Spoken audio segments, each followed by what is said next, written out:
Hello, everyone. How's everyone doing? No music again because, yeah, reasons. Although Belmont, no, not Belmont. Bonzo told me to try backing track, but maybe we'll have to try that. Hello, everyone. Oh boy, we have an interesting night. Hopefully, lots to talk about. I think I might be getting sick, but we're gonna go with it. I have piles of bags of parts on my floor, kind of carefully organized by part number for the Neptune build. I guess before we get started, let me do this. I'll share with you guys how my progress on the Neptune. Yes, progress was made. Progression. Okay, where's the top down? Woo! Hello. Looks a little tilted.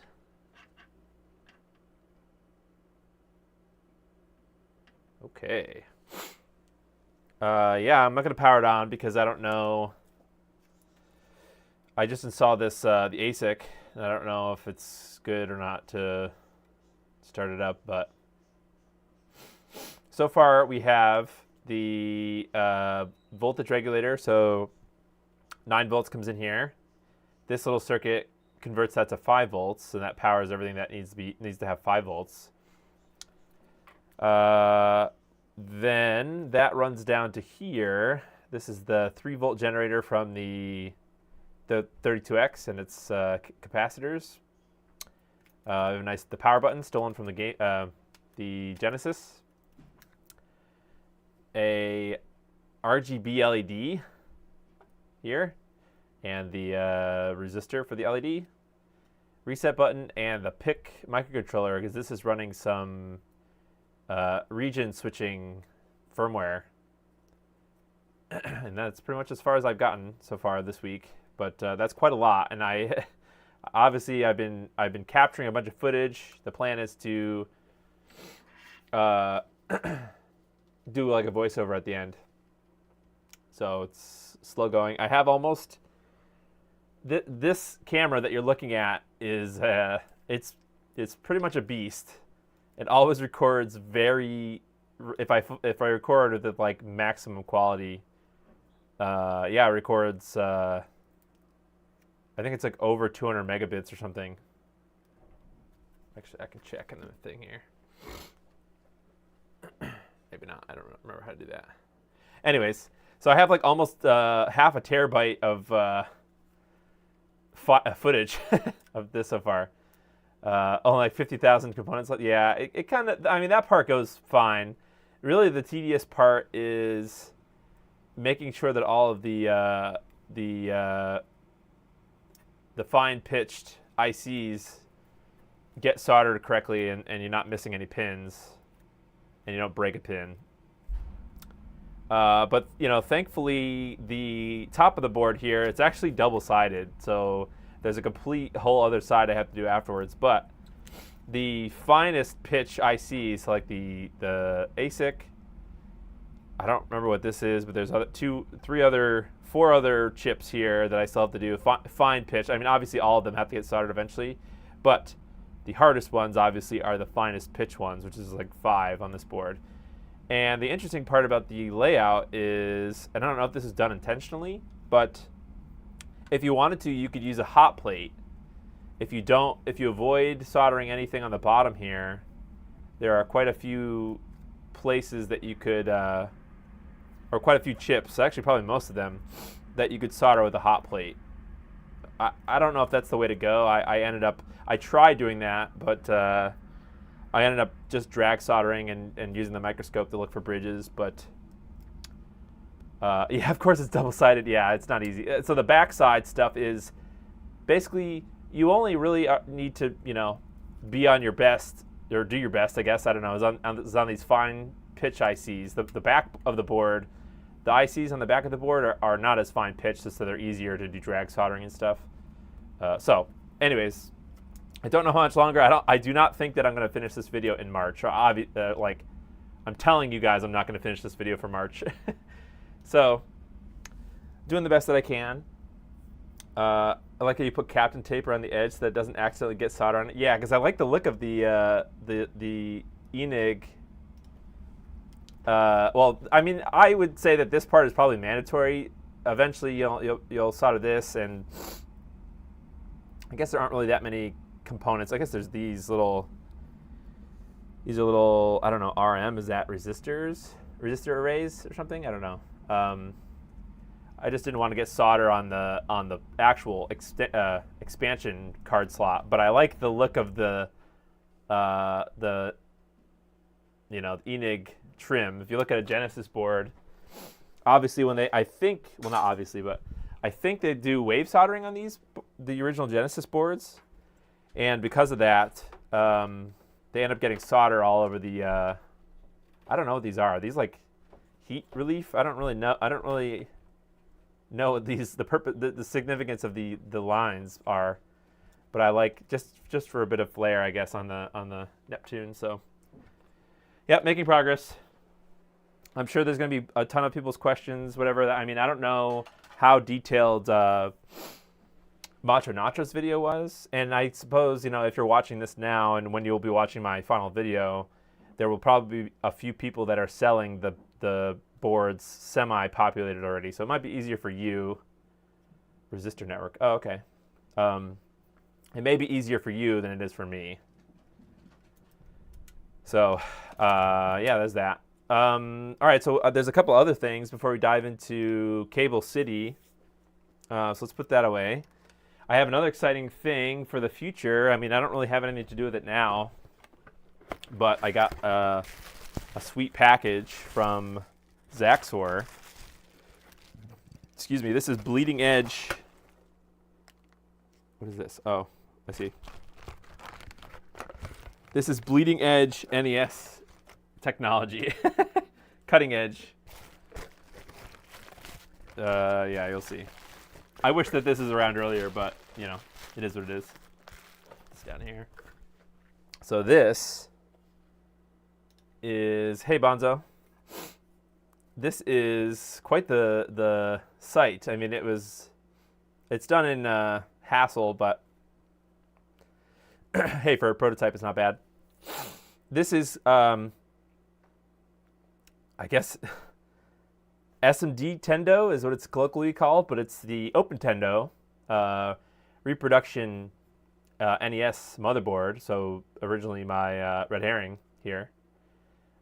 Reproduced again by Zaxor, but optimized to use entirely, as many as possible SMD parts. So I see like the clock is still not SMD, but I don't know what everything does. But if they're, obviously these two are RAM, I think. I don't really know what this was. Maybe some kind of a voltage level shifter or something. I don't remember. But the good news is this is kind of even better. Not even better. I mean, I love the Open Tendo original, but sorry, I'm like, all of a sudden I'm getting like sick and dying right now. But it also has new connectors and things here, and I think it includes this one, which is, this goes out to the power button and the reset button. So basically you would desolder the original wiring and use new wiring, basically, so the connectors are going to be brand new, so you won't have to harvest any connectors. Really, the only thing you'll have to harvest, I mean, you don't even really need this part. This is the extension thing. You just need the CPU and the PPU. So if you need to, jazz up or repair a NES, you might be able to buy this and then just swap out the CPU and PPU.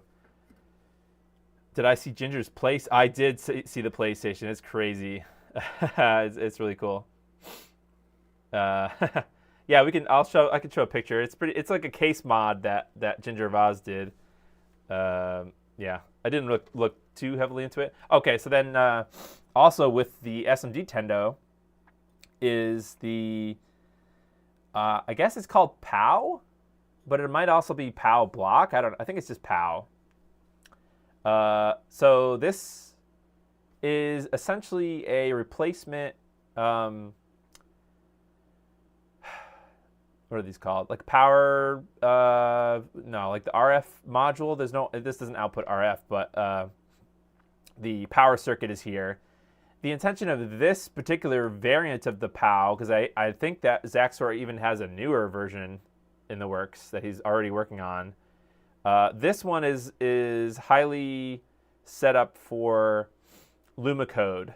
So essentially, you connect your LumaCode pins here. So basically, instead of dealing with cutting traces and things inside of an NES RF module to do the output for LumaCode, you could just get a JST connector. I think one is included or something, and then solder that to your PPU digitizer for LumaCode. So, and it comes with the RCA jack that you need to install here. But basically, it's kind of a neat, essentially no cut. I mean, even no cutter, no cuttier, I suppose, because I have the one of Merlin Shaw's original ones, or not original ones, newer ones that has the Genesis 2. Well, I'm not gonna be able to. It's in my giant stack of NESs, and I don't want to disturb it. Anyways, it had the Genesis 2 style DIN that goes here, which is a kind of a no cut, even though the Genesis 2 plug is like too thick to fit into the NES original plastic. So this should be basically a no cut. If you want to dedicate to using LumaCode, you could use this. So it's kind of cool. It's Zaxor we trust indeed. PAL block. The routing has been improved for better composite, or is it just the PAL block? I don't know. I mean, has it? I'm not really sure about that part. Maybe there are other tweaks. Maybe there's some kind of an RGB, not RGB, but like, I don't know. I'm not sure. There may be other benefits to the design.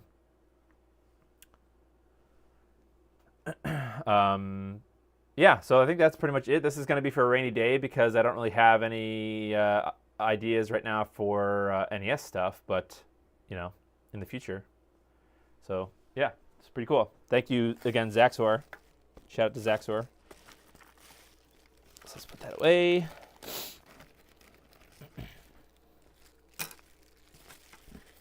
I have one more thing before we dive into cable land.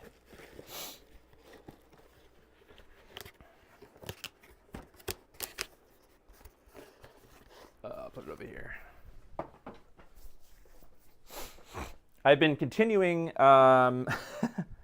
buying vintage computers. I posted this on Twitter, on X. I got an Apple II GS, so I've been kind of itching for... In the future, I would like to do more content on vintage computer stuff. As far as, I know there's like, Lazy Game Reviews and Adrian's Digital Basement, but they offer unique perspectives about vintage computer content. So like, Lazy Game Reviews is more of like a history lesson and, kind of the timelines of these consoles, or the computers, I mean. Adrian is more like fixing broken computers, and he's really knowledgeable about that. But I think there's kind of still a place for someone to... I think there's quite a few people that are into retro game consoles that don't know that much about vintage computer stuff. And if you weren't really alive at the time, so like I wasn't alive for most of the vintage computer stuff, I think there's a need for just some kind of like, here's how you get started in current year. Here's the things that you need.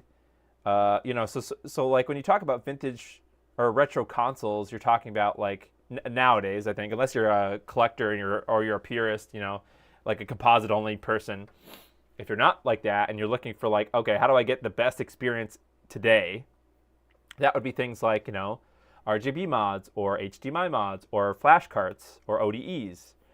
So it's basically, how do you get the best video output and how do you play games on it if you don't have the cartridges? You don't want to collect the cartridges or the CDs or whatever. So that's how I've been thinking about all these things.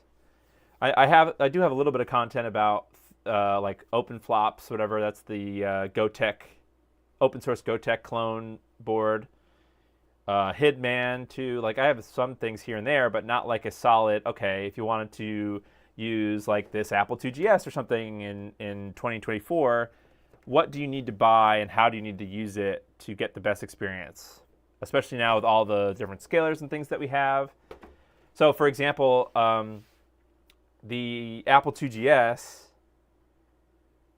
there's like there's more than two ways, but there's like two main ways, I suppose, that you could load games onto it. I think the first way, it actually has a built-in floppy drive extension thing here.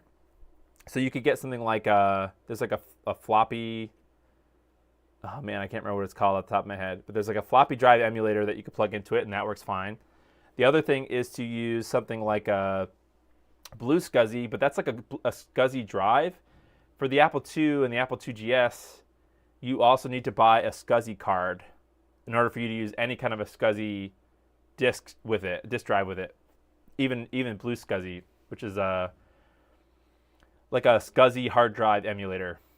So you still need a SCSI card. So basically it's like there's a lot of trade-offs, especially nowadays when, and the interesting part about vintage computer stuff is, and I say interesting, but it can be frustrating to some people, is that there doesn't seem to be that much open source available. Like people that produce parts for vintage computers, for example, I have this, I haven't really tested it yet. I'm waiting for some parts to, or what are those called? The RICAs?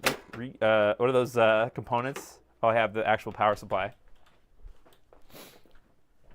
RIFAs, yeah, that's it. I have a RIFA cap coming, so I'm fixing or gonna repair the RIFA or replace the RIFA before I even power it on. There's only one in the power supply. But I also have this X drive, which is supposed to be some kind of like a disk emulator thing. So, you know, this is an option, but, you know, there are a lot of options, but it's like, you know, what's cost effective and what works well in current year. So from that sort of perspective, that's where I want to, you know, I think that I could provide something there. Epic Guy has some good, yeah, oh yeah, yep, I like Epic Guy content. I'm just reading the chat here. Never got good experience with classic Mac Apple stuff. Oh, so there's more to the Apple IIgs. Actually, it came in the box, and it came with all the accessories, the original accessories. So it has the keyboard in pretty good shape and the mouse in pretty good shape. So I got, you know, a pretty good deal on it. I don't have it yet, but I also ordered an Amiga 500. I've been looking for a 1200, but those are like almost $1,000. I can't. That's just too much money. So for now, an Amiga 500 is what I got. I ordered. So that's going to come in like a week or so. So there's a lot of things like happening in my head, even if I'm not making content about it, that I think that I could make content about, or that I want to make content about. So it's just a matter of getting to that spot. No monitor? No, no monitor. Apple IIe and Number Muncher. Yeah, I played the PC version of those math and Number Muncher games. So, anyways, it's just a new experience for me. I'm more familiar with the like Windows 95 era stuff. So like DOS is kind of not super familiar with that, and then even these like different types of computers. I also have, you know, the FM Towns, whatever. So, lots of things that I want to make stuff about. Yeah, okay, but that's not this video. All right, so where to start with the cable? Let me get my PlayStation. So last time I talked about the, let's just pull it up here. we looked at the new firmware for the 8-bit mods. Sorry, I'm like not feeling well right now. I'm doing fine. It's just the MemCard Pro 2. Last time we installed or we added this beta, I suppose, firmware that enabled this memory card basically. So it goes in the memory card slot, and that's important for in a minute. We'll have to it'll make more sense in a minute. So this goes in the memory card slot, right? And it lets you use Bluetooth low energy controllers on an original PlayStation. Local guy here bought an Atari 800 XL and wanted me to work on it, but I taking a 6-month break from working on other people's stuff. Yeah. Interesting. Yeah, so I'm sure there's Atari is another one that I would like to like an equivalent machine that I would like to get in the future. So we tested it out just using the firmware and just playing games on the PlayStation, and it seemed like it worked fine. The goal that I wanted to get to was to be able to latency test this, just kind of for ha-has, but I'm curious, and actually Bob sort of, that was kind of the whole beginning of this this like side quest to test this. Was Bob kind of like, hey, there's new firmware, I'll let you borrow my MemCard Pro 2 if you do some testing. So okay. The problem is I want to use still my Mr. Lag testing setup. So I have this pretty cheap USB to PlayStation controller adapter. This is what I normally use to do latency testing. So and then there's another part of the Mister that I need to. It's over here in this bin. This Arduino Pro Micro and some other wiring. So I have to use this wiring. I'll have to use that wiring in a little bit. But the problem is this is a controller port, PlayStation 1 controller port adapter, right? So this, you can't obviously plug in this adapter into this because they're just not meant to go into each other, right? So this is, but I believe how the MemCard Pro works is how this functionality is working is the bus between the memory card slot. Here, I don't know why I'm holding it upside down. The bus between the memory card slot and the controller is shared, I think. So that's how they can kind of, they probably like, the bus here, the memory card bus probably has way more pins than the controller has. So it has some pins for the memory card, but then the MemCard Pro can probably like backfeed into the bus the controller inputs. So really it's kind of like a Bluetooth to controller adapter thing. So I believe how it works is like this bus, this controller, even with this working, there should be some input on this slot still. So we have to make some kind of a weird controller adapter thing to find out if that's true. This is kind of an experiment. I don't really know if it's going to work, but we're going to send it and see how it goes. So I have a pair of these controller extension cables. So basically this is used for if you want to make your wired controller longer. You plug the end of your controller into this, and then you plug this end into the PlayStation. So it's kind of like, wow, you got a 1200 XL from a thrift store for $20? Dang. It has a female end on one end and a male end on the other. So this is the male end, and that's the female end. What I need basically is a male to male end. So I need a male end to go into the console here, and then I need a male end to go into the USB dongle thing here. So this is female, and the controller, the console is female as well. So basically what I'm thinking of doing is just take these cables, cut them in half,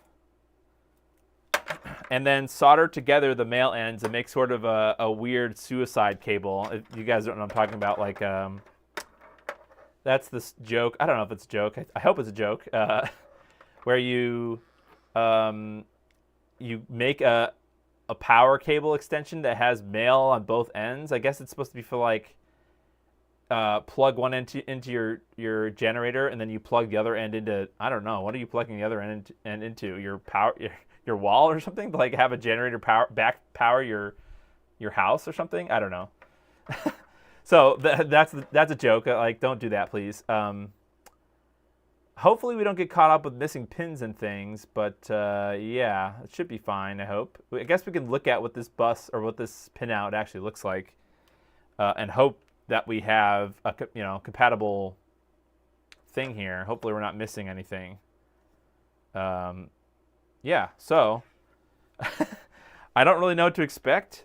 Maybe we should start with a pinout, and then we can go from there to see what we actually have to wire up, and then we can start cutting and the other thing I thought about, actually, probably before we power the console, or before we do this testing, although I guess we can send it first, but I believe that the PlayStation 1, there's like a separate part, like the ports are like a separate piece. So I'm thinking that maybe if we don't want to, because obviously what's going to happen is if we use that weird male cable, the MemCard Pro is going to try to power, it's like it's going to send inputs to this console because we're not like breaking or severing the circuit or anything. So it's also like the inputs are going to be going to this console as well as coming out here. And I don't know if that's bad for latency or whatever, probably. So I'm curious I think this is a piece that we can disconnect from the PlayStation. And if that's the case, then maybe we'll do it that way. So hopefully this MemCard Pro gets power. Maybe it get power. Otherwise, I guess we can externally power it with that micro USB there. But I don't know if voltage goes through this pinout to basically like back power this MemCard Pro from the Mister. So there's a lot of questions. We're gonna see how it goes. Question: wouldn't you be able to lag test with the Mister still if you use one of those PSX snack adapters that includes the memory card port? Maybe. It's possible. Yeah, I'm curious if they, I don't know. I don't know the answer to that question. But probably, if it works the way I kind of think it works, and I'm by no means an expert in anything really, then yeah, we're gonna give that a go. So I guess let's start with a pinout. I just want to see what a pinout of the controller looks like, the controller port looks like. And just to see if there's any kind of gotchas, possibly. So let's see. Let's put this over here. Let's do window capture. Okay, so like, how about PlayStation 1 controller pinout? PSX-SPX pinouts. Chipset, CPU, GPU, clock, power, digital joypad, analog joypad, pinouts. Oh, here we are. Controller ports and memory card ports. Okay. Controller ports and memory card ports. So let's look at controller plug, which I threw on the floor apparently.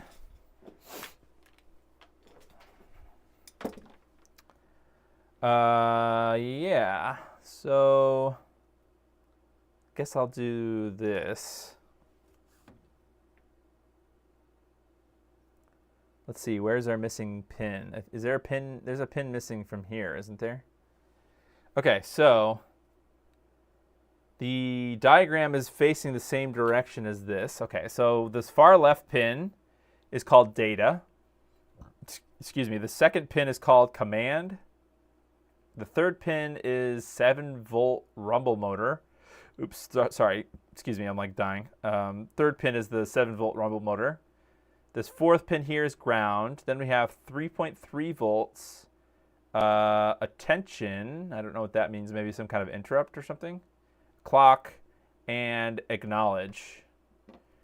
And then if we go back to this, if we scroll down a little bit, what is this? This is the memory card slot and the controller port. Is this the bus? Serial data from the device in. Serial data to the device out. That's pin 1 and pin 2. Okay. So I think the pin 2 here on the right, up here, that's some kind of a serial data, or 1 and 2, sorry, are serial data from the memory card, or from and to the memory card. Oh, I see. This is backward.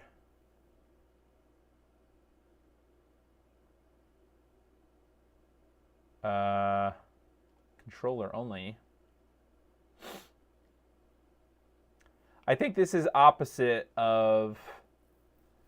I'm sorry, I'm looking at these things here. I'll zoom in. Wait, I'm looking at these things. I think this is facing outward from the device. So like if I'm the PlayStation going out, this is what the pins would look like instead of the opposite, which is above actually. This is the opposite. So like it says acknowledge and then a blank and then clock. So then here is 987. Acknowledge is 9. Light gun, IRQ, interrupt. Okay, that makes sense. Is 8, which is the pin that's missing from the controller output. And then serial data clock. So that would be 987. So that's backward here. So 976. Does it look like the memory card slot is like off? I guess you wouldn't need, obviously you don't need the light gun.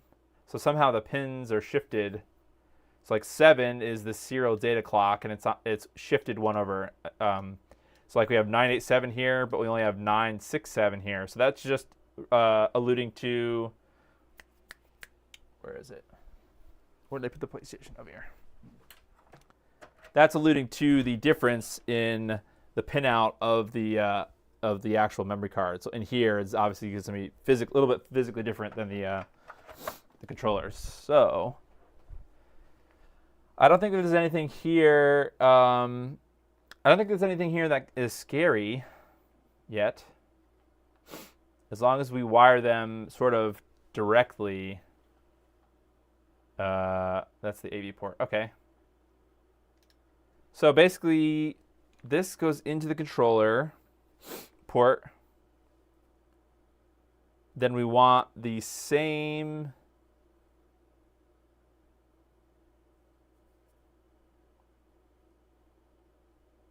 I'm trying to figure out if we need to flip all the inputs or not.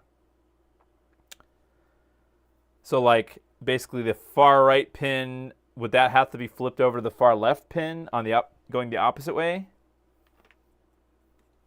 Or going to the mister? I think it probably would be fine as long as the pins make continuity. So like the pins have to be matched up pin for pin, I believe.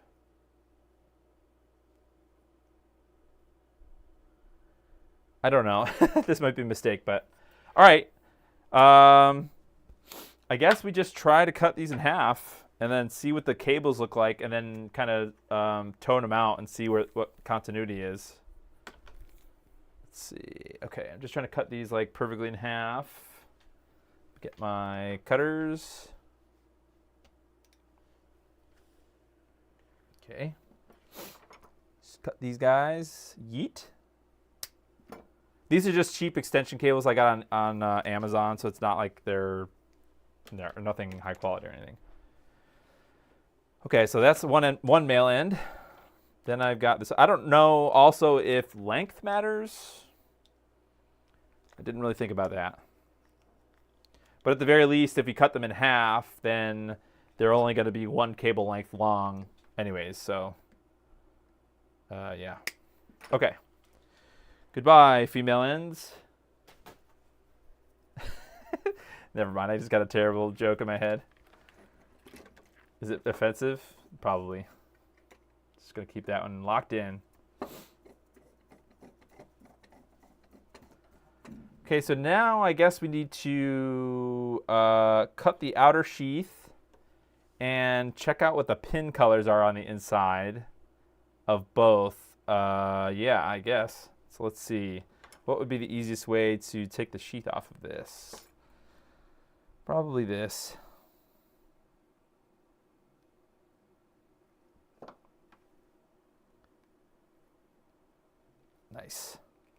Hopefully I didn't cut any wires. Okay, so there's one end. And what I guess we could probably do is... Oh, look at this little rope. Little pull rope or whatever.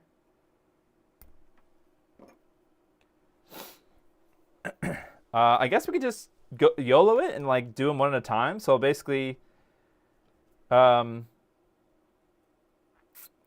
let me cut the other one apart, or open the other one, I mean.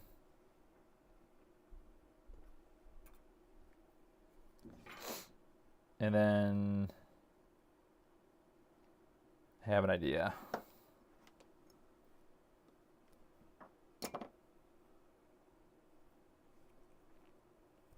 Okay.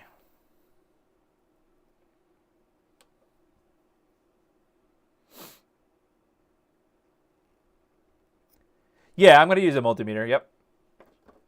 I have a little, I have other, I'm going to put away my pointy probes. They're not really that useful at the moment, and I don't want to damage them.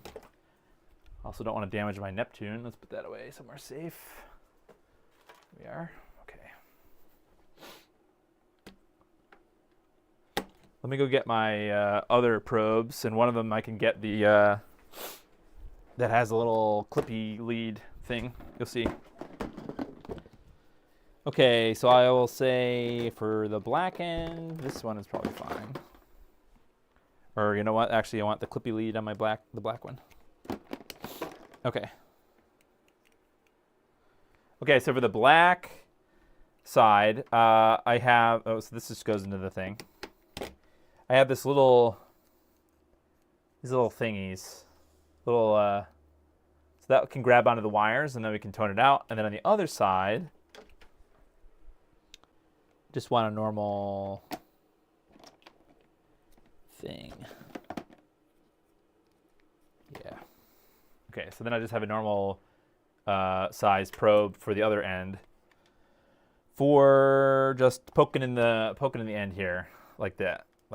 So okay, now I don't see a reason why we shouldn't just do all of them, right? All the cables. So let me get my wire strippers.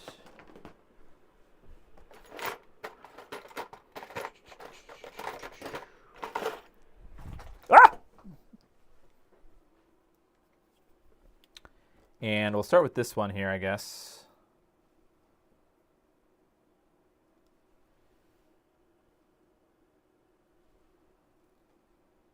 I need to turn the... Okay, it is. I'm going to guess that these are 30 gauge wire.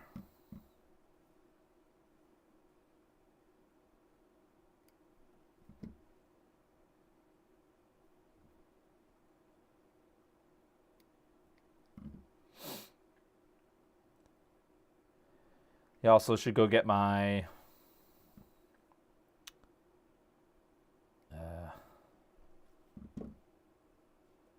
heat shrink. So probably put heat shrink on each one.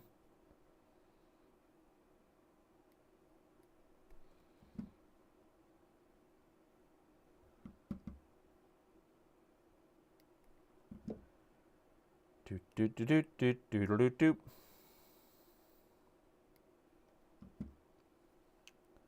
Okay, so I probably should do the same thing on both controller connectors. So basically what I'd like to do is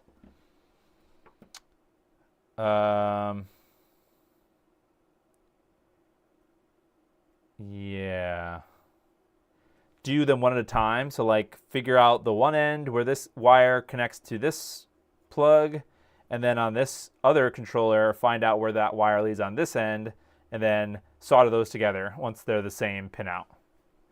I think that that's the play, right? Just make sure that the pin that's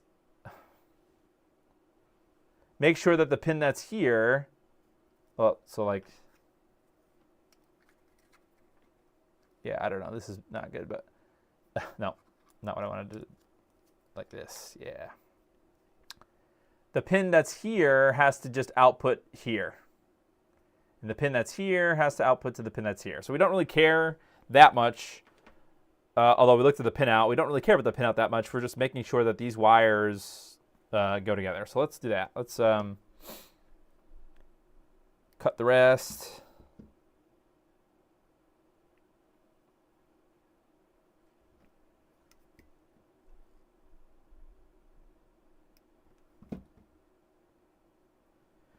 I think that's the play.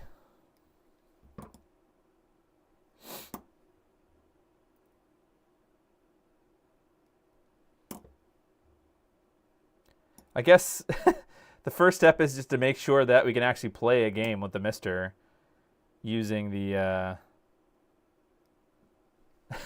using this bastard adapter.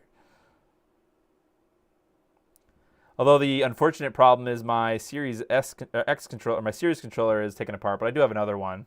Hey, CEO. So, yeah, CEO. Man, I have a bunch of ideas for things, and I'm not capable of building any of them. I think it's kind of annoying. No, maybe annoying is not the right word. There are no, as far as I know, there aren't any open source VGA to SCART adapters for like retro computer stuff. Yeah. I thought about doing that, making some kind of a open source adapter. Okay, so now we just mash them together, right? No, I don't know. Okay, let's do this one wire at a time. You know what, I'm also, before I do that though, let me get my heat shrink. Heat shrink. Oh yeah, heat shrink. Nice. Oh. I just stepped on all my bags of components on the floor. It's simple, that's why. I know, but it's so, if it's so simple, I mean, and I'm being sarcastic, why is there not a good open source VGA to SCART adapter that people can order and make themselves? Why do people have to spend $30, sometimes $40 for a VGA to SCART adapter when you could probably make 5 for like $20 or more? Just kind of complaining. You'll call me later. Okay. Yeah, that's fine. I kind of grokked how to do it, so I kind of have the idea. I mean, I don't think it's not that complicated, like you said. Even if you do use like a sync combiner IC, I don't think it'd be that hard to design something, but yeah. I think I want these little tiny ones, but I'm not sure if they're small enough. But for now, whatever, we'll find them. We'll just use them. So I'll have to cut little pieces of that, and then they can kind of go. Let's see. I don't know. I'll cut these in thirds or something. Even thirds is probably too much. Whatever, we'll start with 3. All right, let's do this black wire. Start with the black wire here.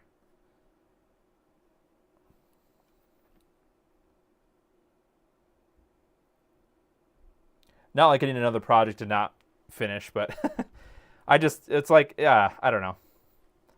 All right, now we go into continuity. And now we got to beep out where the other end is in this cable. So that's the black wire there. Okay, not there. Not there. Oh, we have a winner. Okay, so it's this 4th pin. Okay. So to mark our wire, let's put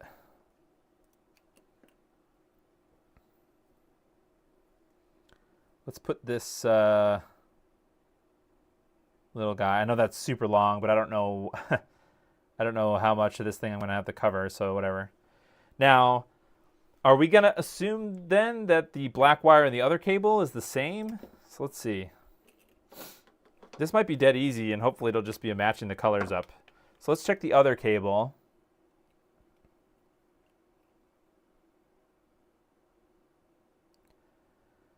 Also, I I'm gonna be. I think I should be able to easily build a DIY cable for my my 2GS because I think the pinout is easy, and it's just a matter of. I think you just need a couple of resistors for those the resolutions, whatever the feature select thing or something. But for the most part, I think it's just compatible with SCART, the output from the 2GS. All right, so there's the black wire on that one. So are we going to assume that it's the same? Okay, yep. We'll check everyone, but it looks like black to black. Okay. All right. Oops. So now that we know that, let's solder and tin this. Also, I think I ruined, I don't know if ruined is the right word or if it just died. But my, this is my chisel tip for my JBC, well, it's a JBC tip for that I use for my Aijin table, soldering iron. And it looks like it's messed up. Like there's something wrong with the tip, like it's split open. I don't know if you guys can see that on the screen, but this is like, it's like fraying apart here. And which is kind of disappointing because I just made it worse. So it's definitely, see that? It's like splitting apart. I've never had to ever, I'm obviously, maybe I don't solder enough, but I've never had to change out a tip because it stopped working or like it was so in such bad condition that I've not been able to use it. I'm talking about like the Hako I used to use, the 888D, those other kind of screw-on type. This is kind of sus because this is a genuine JBC. Like I bought it from the JBC website way back when, and it's like $35 for this tip, and now it's. I'm assuming that this is dead. Like it's not good to use this anymore. So now I have to spend another $35 to replace this. So if you see me using my little tiny, I have this little tiny knife edge tip instead. Like that's why. It's because this. Yeah, I don't know. Don't know. This is a clone one. So this, I don't know. All right. Let's get our black to black going. Oxidized, I guess. I mean, they don't really. I don't ever find that they oxidize because I don't really clean my tips afterward. Maybe that's a problem. But like, okay, this one's kind of bad. But I just kind of leave solder on them when I'm finished with them, and then like next time I use them, it cleans right off and it's fine. So maybe that's, I don't know. Not sure. Invest in some tip cleaner? Maybe, but I mean that's crazy. These are supposed to be long-lasting tips. They say that. Like it's like, oh, maybe it would help if I turn my soldering iron on. Derp. They say that these are long-lasting. I'm like, I don't know.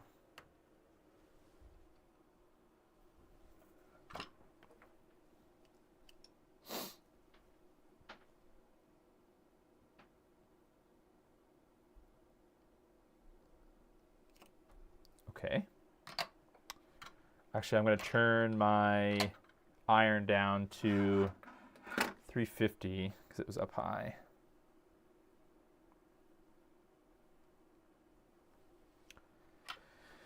All right.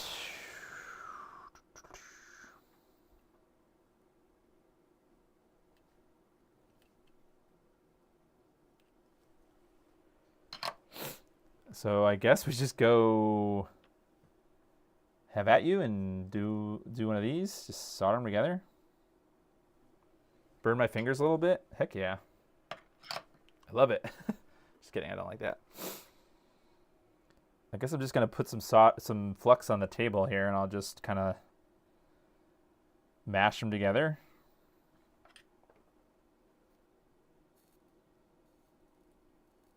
Okay, great. And now we can cover them like that. And if we're really fun, we can do one of these. Oh, turning the air way down. It only needs to be like I don't know, 200 is fine.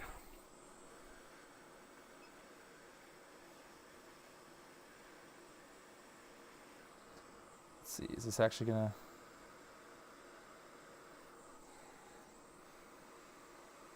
work on these two small cables here? Two small things? Is that it, really? Or are these just the wrong temperature? Go up a little more. I don't know, 250?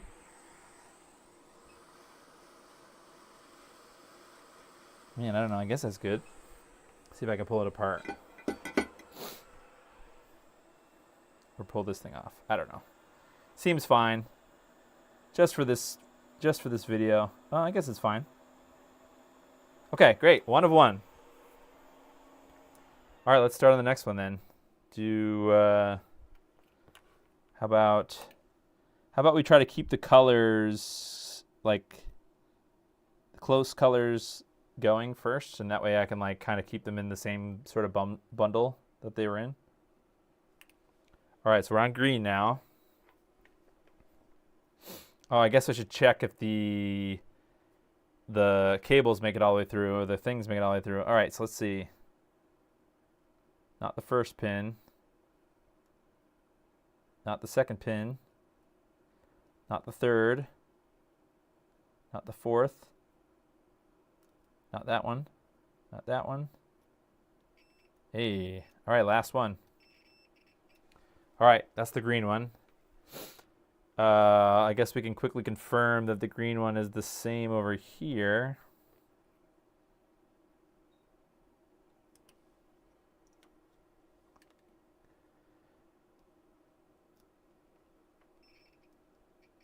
Okay, yeah, so far it looks like they are the same. I'm making a thing. If you were here last time, I worked on this, or I showed off the Bluetooth low energy controller adapter firmware for the shit. Why do I always forget this? The MemCard Pro. Jesus. Oh, MemCard Pro 2. Sorry, specifically. So the interesting thing about this, so it lets you use Bluetooth low energy controllers in a PlayStation 1 only. Through the memory card bus. I think that the memory card and the controller port, they share a bus, right? And in order for me to do the latency testing on this, I'm making an adapter to just basically like pull the controller bus inputs from the controller into the Mister thing. So I'm making this is like a stupid cable, but all right, so let's put this here.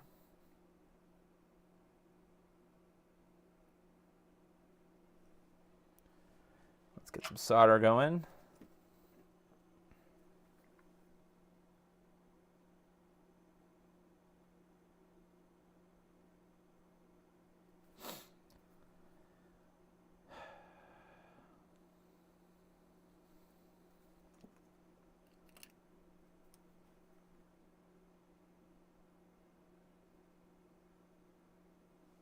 Okay. And now I guess we do the same thing. A little pool of flux.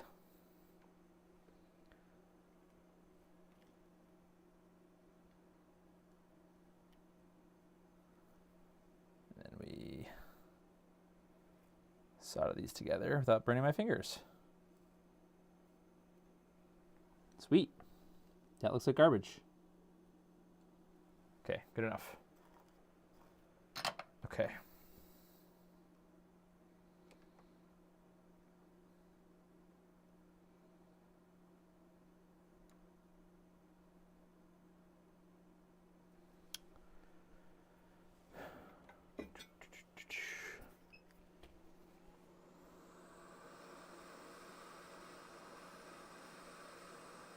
Okay. Excuse me. Okay, now, next. Should I take this opportunity to test if the input and the output is the same? I guess so. So, for example, that was the the last one. So if I put this in there on the last pin, and then I put the other one in the other one, hey, nice. And then if I test the black one was the fourth one. Put in the fourth one here. Nice. Okay, good. All right, just what, 5 more?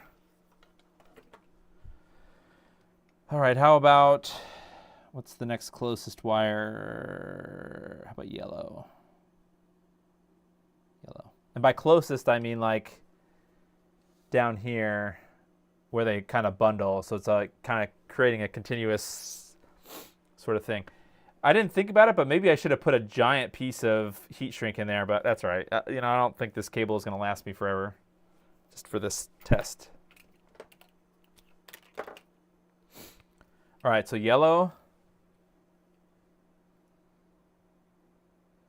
I guess if this yellow one is the same, then we're just going to assume all of them are the same and I'll just solder them together. Don't really even care where the pins are.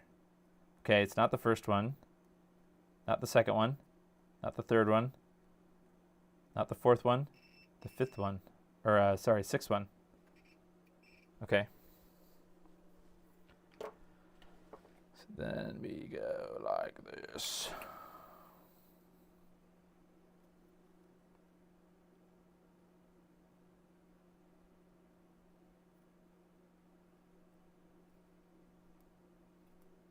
Okay, got a yellow. Now, taking our guess that the yellow one is the same on this side.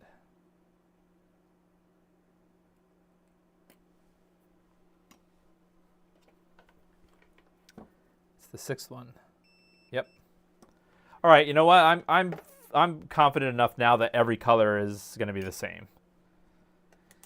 So, yeah, we're going with that. Let's just speed up some time here.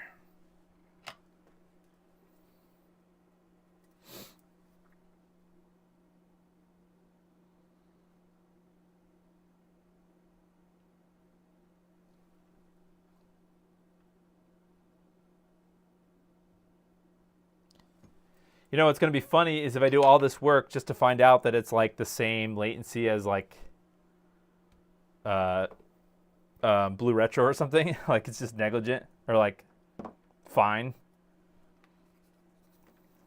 I guess that's the best outcome, huh? Okay, let's do yellow to yellow.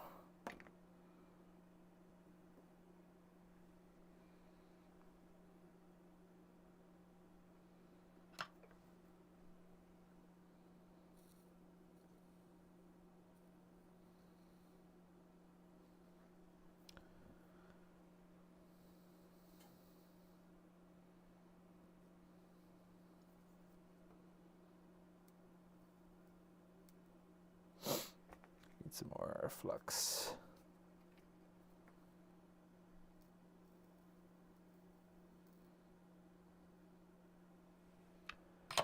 Okay, fine. That was a little sus, but yeah, that one sucks. Let's fix it.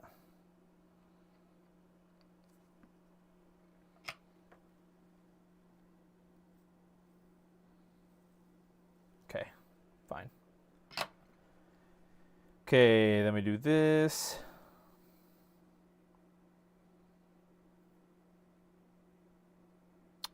Oh, gosh. Okay, fine.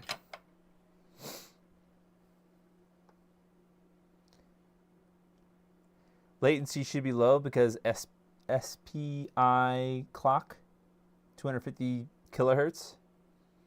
That's the, I'm guessing that's the bus speed.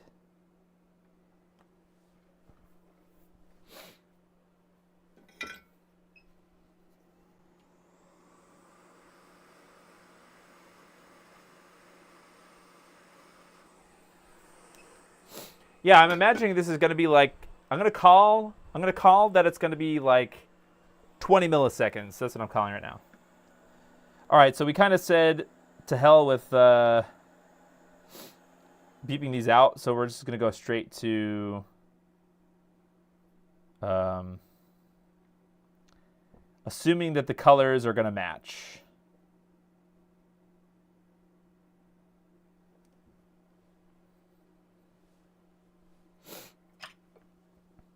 Oh, I got to cut some more.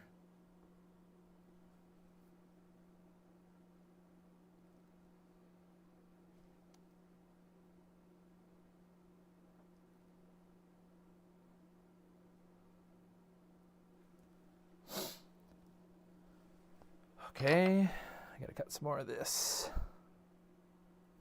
Yeah, well, so, you know, best case scenario for any controller is going to be about 5 milliseconds, because that's been the my wired controller kind of baseline for both the GameCube now and the Xbox for a wired controller. So it's not going to be that low. Best wireless controller I've tested so far as like just if you're just looking at latency only and not like functionality or I don't know, interference or anything, has been the Wavebird, surprisingly.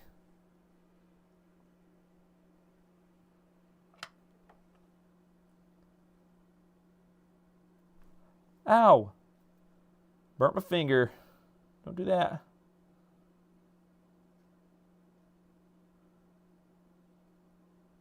iPhone dust. Don't breathe this.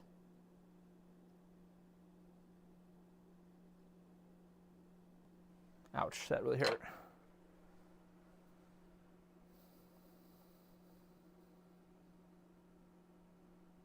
Okay, making progress.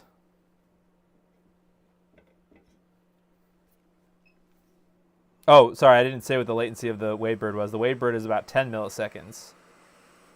So pretty much every other controller has been around anywhere from like 20 milliseconds to 2 frames, which is like 36 milliseconds. That's like the upper range. Okay, how about the white one? Okay, let's do the white one.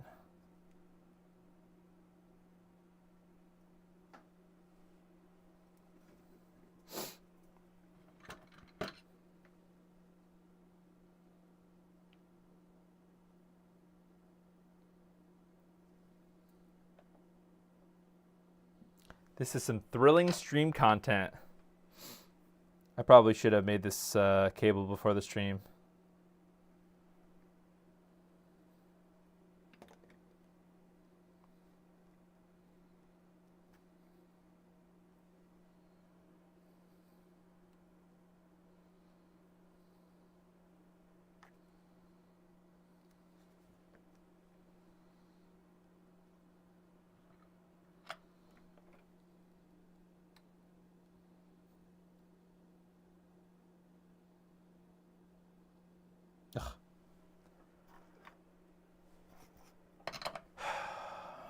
Making a mess here.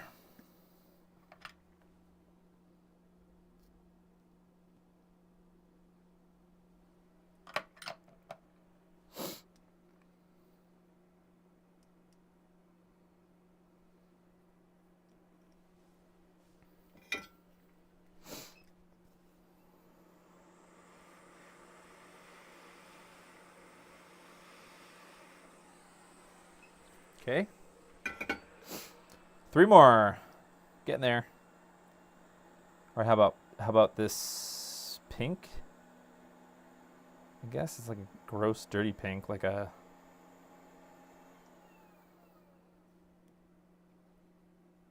I don't know.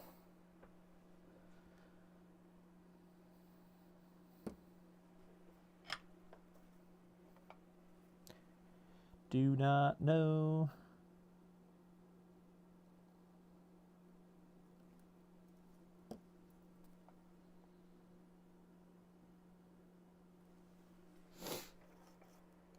Oh, I ended up winning that that keyboard CO, that one that you linked, the FMR one. So we'll see. See if that's compatible. Because that would be great. I mean, that was only like $27 plus, shipping. Let's say maybe it's that same amount, $30 more. Could be more, but beats hundreds of dollars if it works. Even if the main keys work and the rest of it doesn't work or something. I don't know. Like the special characters.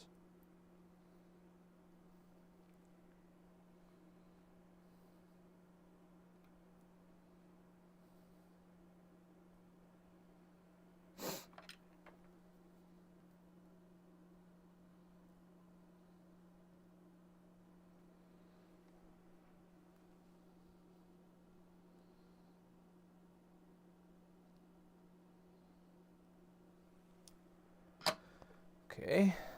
FMR should work. It's sort of a hidden secret that FMR software is backwards compatible with Towns, and it's smart to assume FMR used the same keyboard protocol. Yeah, we'll see. I know. I was trying to find, an image of an FM Towns keyboard, just to see what the layout it was, like if it was a lot different, and I couldn't really find. I don't know, good examples.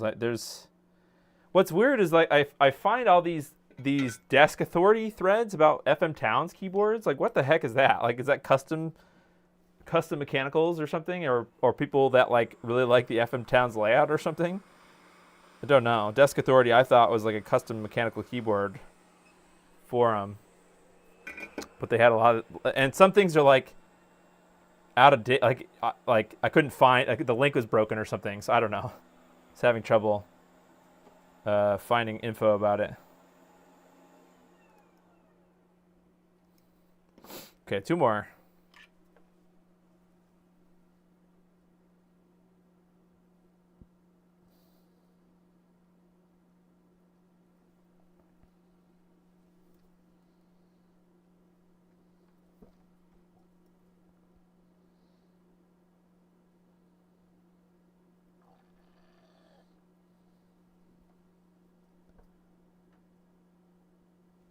Okay.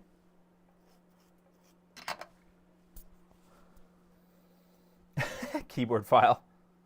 Towns computers had several small variations of keyboards. All I have left now is the Marty keyboard.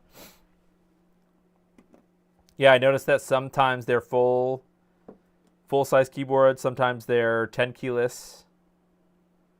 There's a lot of variants, which is kind of interesting. Yes. Okay, let's get this on there.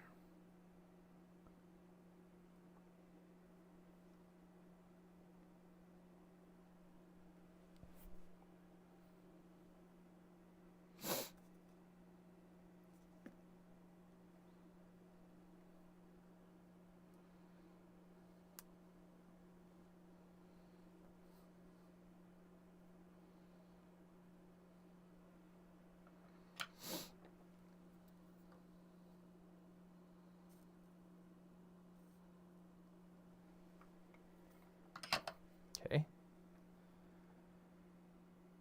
I think we're on the last one.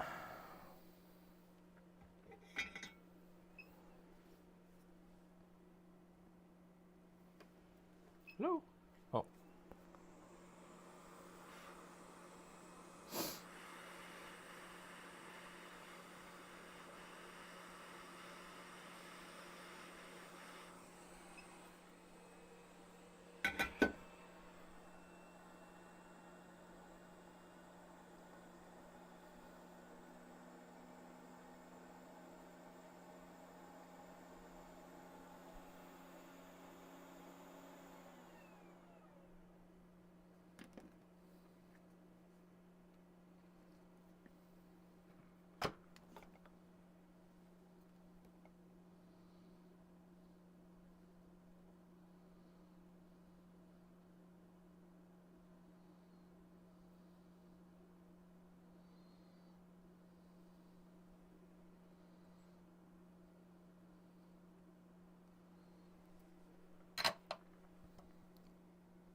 Okay.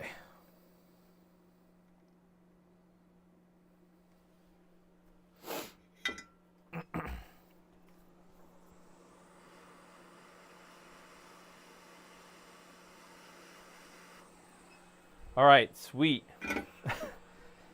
There we go. All right, now we test. Let's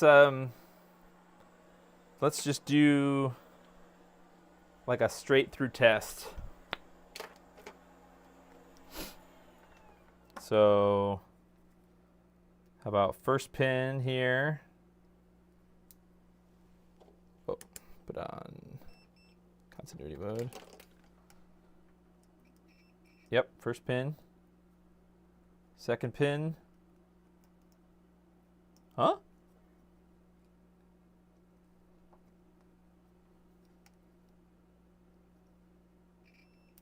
Okay. Whew.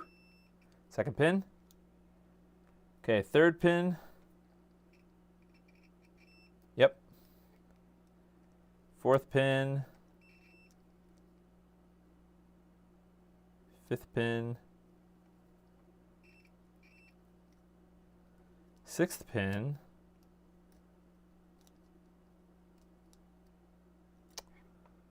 What the?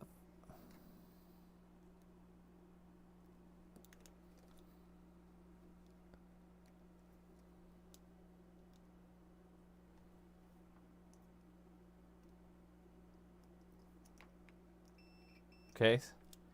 Sorry, I struggled with that one. I don't know why. Okay, 7 pin.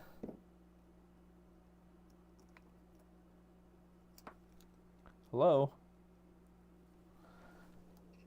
Yep, 7th pin. And the last pin.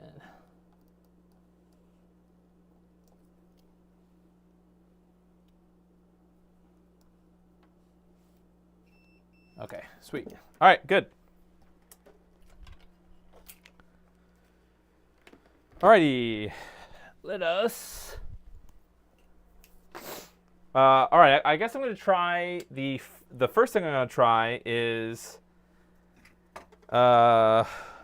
just straight up trying to make my PlayStation 1 a PlayStation 1 the whole PlayStation a PlayStation controller. That's actually a better name for the title of this video. Turning my PlayStation into a controller. Okay, so one end is going into the controller port here. Now, for all intents and purposes, I'm going to move this aside because I don't really care about that end. Well, you know, I'll try to make some room here. Let's put that stuff there. I need my power cable. Probably need a video cable. Okay, power cable. Okay. Power cable. Plug it in.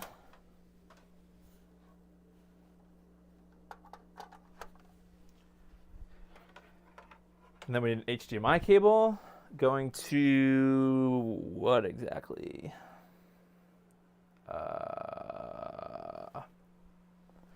Oh, did I plug it straight into the thing last time?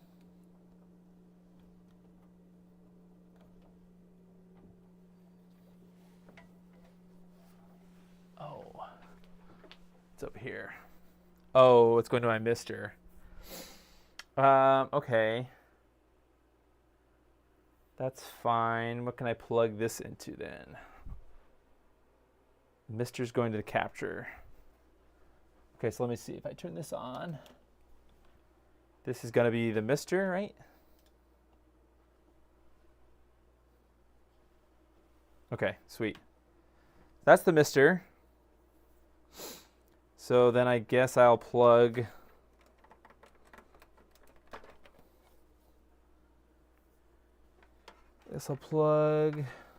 the PlayStation into the RetroTink, just because I have a free cable.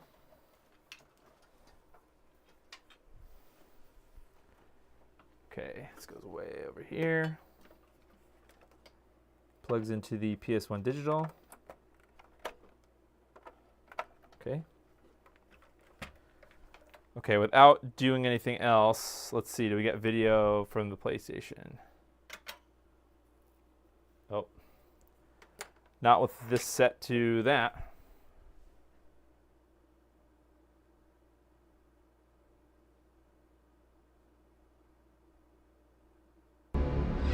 Oh.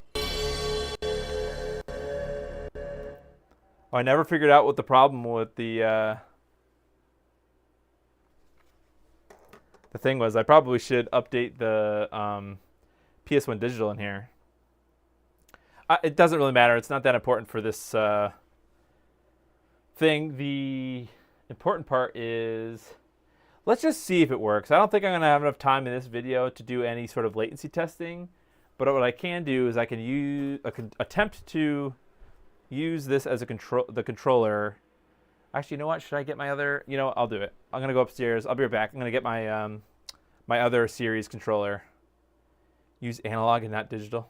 Yeah, well, I can't with the PS1 digital in here. There's no more analog port. Okay.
Okay, I'm back. I got my black series, Xbox Series controller. So let me go to the top down.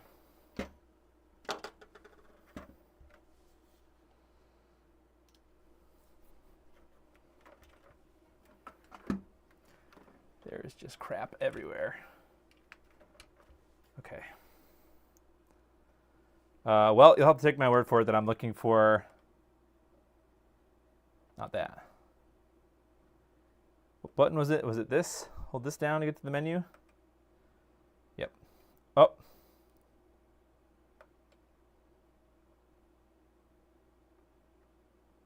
Okay. Bluetooth, okay, select that. Pair controller. Okay, so we're turning my controller on. Maybe I'll hold this down. Oh, I guess it worked. So let's test that it works in the game. Okay.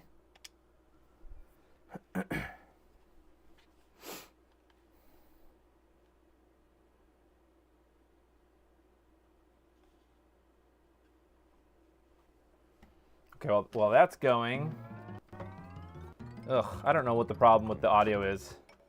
It's kind of annoying. Excuse me. Okay, so that's not important. Let's go to this. I do not. Oh, I have a keyboard. Does this have the dongle in it? No, it doesn't have the dongle. Shit. Okay.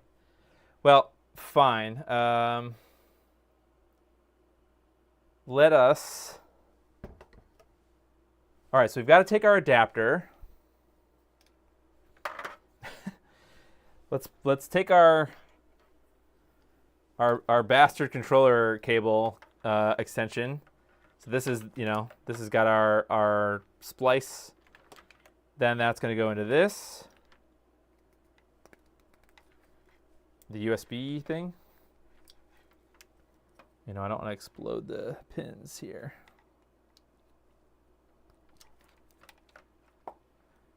It's not fitting. I think some of the pins are misaligned here, maybe. Oh yeah, that one.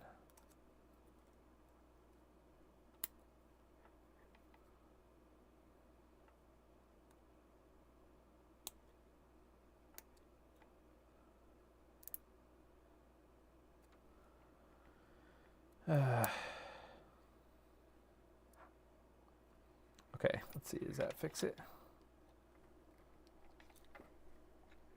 No. I hope I didn't bend this pin.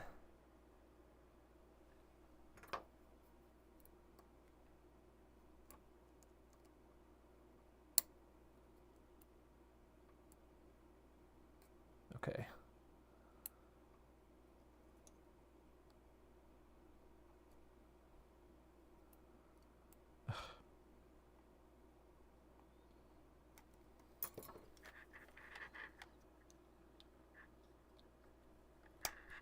Okay, sweet. So now this goes into the mister.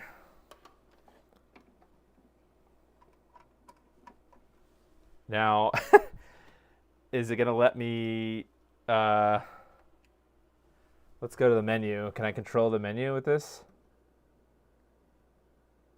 OSD. Dear God. What? I can't say I'm surprised, but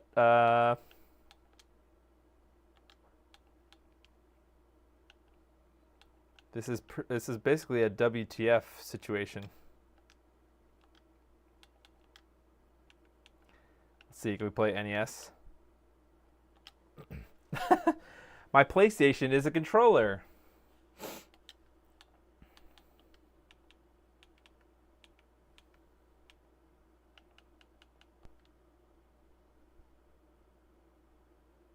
A fighting game like Tekken or Street Fighter?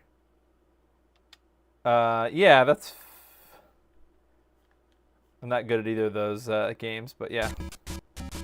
Oh, we had this problem too last time, didn't we? With the audio on my Mister was weird. What is going on with all the weird problems that I'm having? I'm just gonna mute it.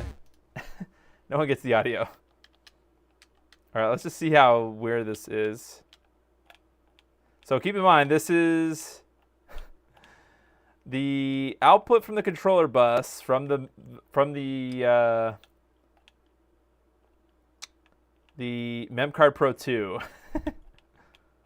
And then me playing through the OBS preview window in a Mister. What happened? Oh. Oh God, really? Okay, well, I'm chalking that up to latency of the OBS preview window. Okay, so now we can go back to the. Basically, we've got to leave this. Let's see, exit. Yes. No. Got to go back to the. How do I go back? Or actually, first I need to go to the scripts. Where's some scripts at? I guess I'll do a reset. Sure. Oops, I hit the wrong button.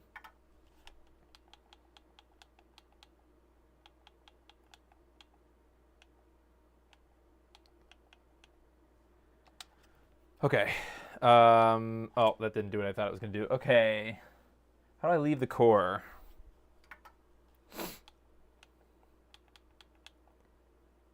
I just select a different core? Can I unselect a core?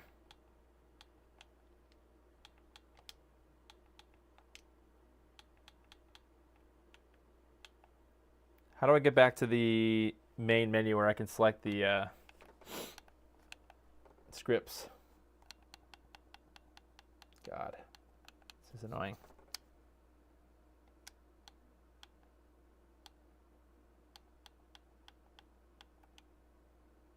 I guess there's nothing to do but to just turn it off and turn it back on again. Don't know. Mr. People probably know better than I do. I have no idea what's happening on the actual PlayStation 1. What is happening on the PlayStation 1? Oh, we didn't get out of the menu yet. Okay. Okay, so before I do anything, I need to go to... No,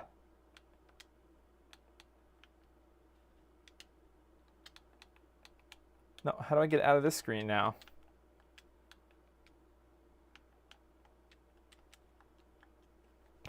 The heck?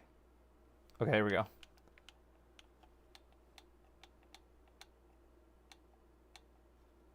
Okay, what do I need? I can't even really do the next step yet. That's kind of annoying. The next step is going to take a long time. Let's see. Do I want to do that now?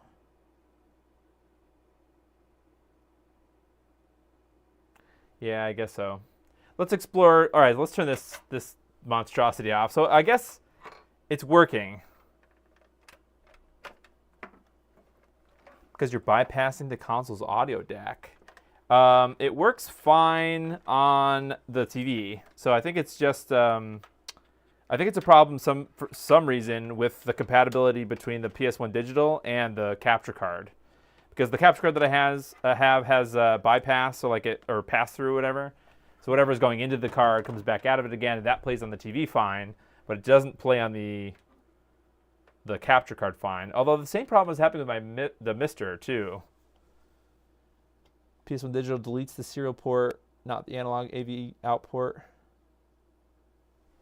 I don't have one of the PlayStation ones that has the external audio, the RCA jacks. Okay, let me pack some crap up here for a second. So basically, we're already in Successville here because we've figured out that the cable will work for testing. Now it's just a matter of finding out how well it will work and taking apart further the Xbox Series controller that I took apart last week. So maybe I'll do that for a few minutes. I'm not really gonna. Probably not going to be able to get all the way through that, but...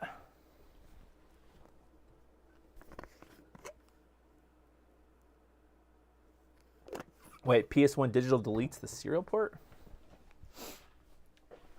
Oh yeah, you're right. I'm wrong. I'm super wrong. I don't know why I was talking about that. Okay, yeah, I guess it could use analog. I don't know why I thought that it deleted the analog port. My bad, you're right. You're right, far away. I don't know what I was thinking. So yes, CO is right. I could use analog. Still. Okay, so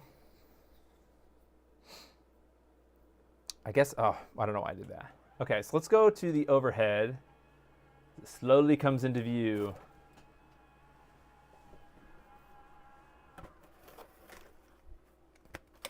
Let's take out the motherboard that I shreked last week.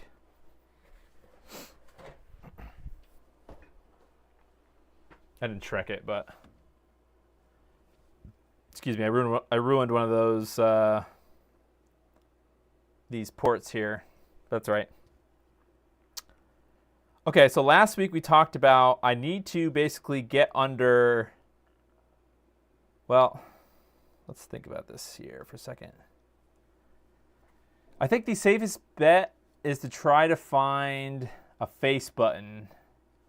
I do not know the pinouts of these points in the back here, but we need to go across the face or like one of the face buttons. So like, for example, the A or B or whatever, one of those. So to get there, I've got to unscrew this board, and I have to unscrew this board, I think. And then it should be on the face of this board. What the hell kind of things do I need? Okay, let's get some. It's these kind of Torx bits, but which one? Nope, too big.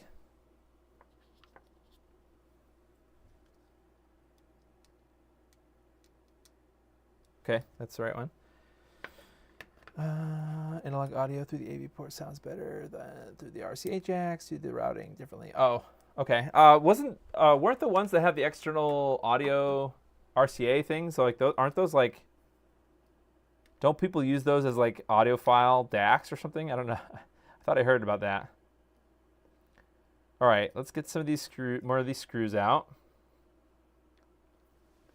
And this one here.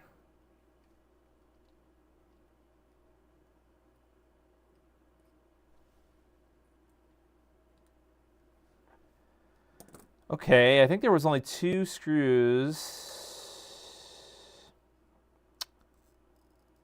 But what could be keeping this together? Does it have some kind of a giant... can't really see very well in there. Here's what we're going to do. Oops, not that. Okay, yeah, so it looks like you guys can barely see it, but there's like, oh, let me put it in. There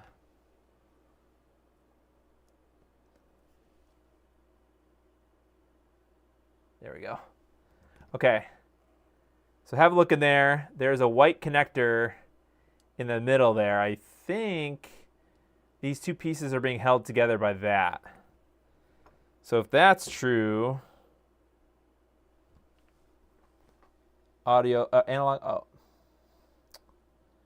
So I think I've got to like wiggle this. Ooh, wiggle. Ooh, okay, that was easy. And keep in mind though that the joysticks are connected. I think I also have to remove the rumble motors. In order for this board to come out, I have to remove these rumble motor things.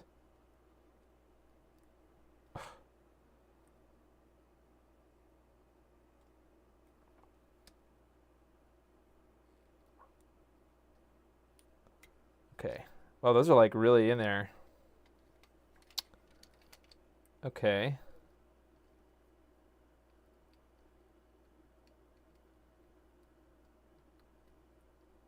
Okay. All right, rumble motor. So then that should be this whole board. Oh, no. Oh, okay. Wait. So there are these. Let me turn off manual focus. Damn it. Sorry, I'm wiggling. There we go. Okay, we're back to autofocus. There are these black and gray wires in addition to this, so these wires here that are in here, and they kind of go. Oh no! Is that for the bumpers? Wait a minute. If that's for the bumpers, then can't I?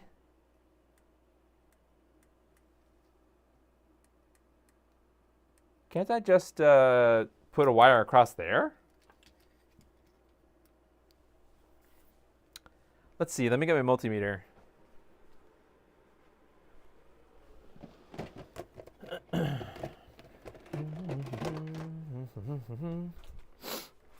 Okay. So we put these in continuity. Okay. And then I hold them like weird chopsticks, although these don't get close enough to be weird chopsticks. No, I might have to switch to my pokey probes. Oh, here we go. Then I go across the black and the gray wire.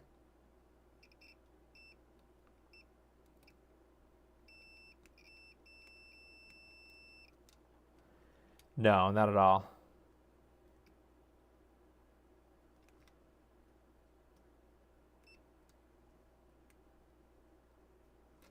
This is so damn hard. What the hell? I guess I could desolder them and then... Ah, what happened? Hello?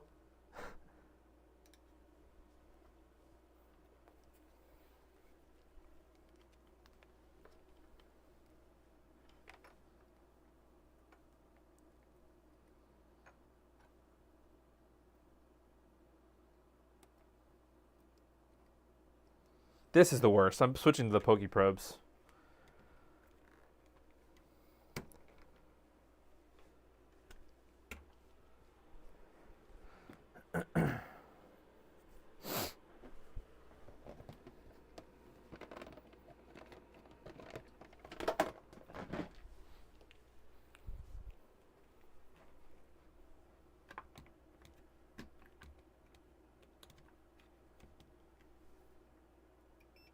Okay, sweet.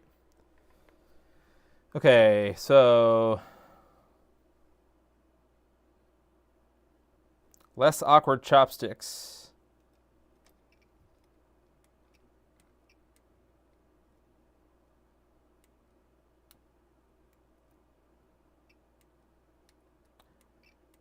I can't tell shit. It seems like they're always connected.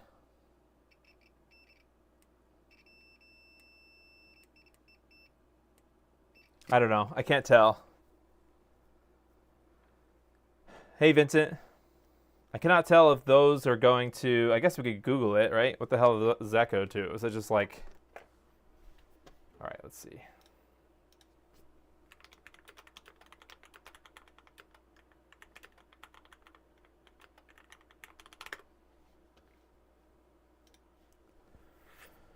Need help identifying the black and gray wires on the motherboard. No, that's not what I want. Oh my god, not a TikTok. I'm not watching a TikTok.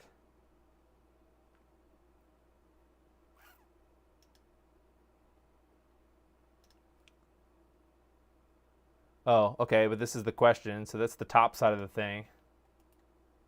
Audiophile quality sound isn't limited to the launch model PS1. Sony kept that portion of the hardware the same until... Okay, so it's specific models, not necessarily the port. I get it.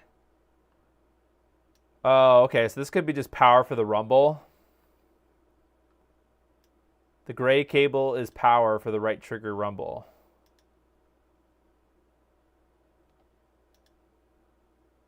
Both are power for the same trigger rumble motor. Gray is positive, black negative. Okay. Okay. Fine. So it's not going to be useful, but I got to get rid of them anyways. Okay, let's go to overhead.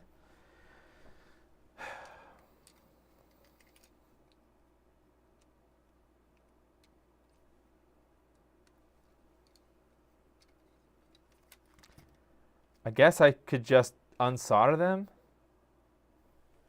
I guess. Let's just unsolder them for good measure, and that way I can actually remove them. But then I'm going to have to remember to solder them back when I put this together again. Okay.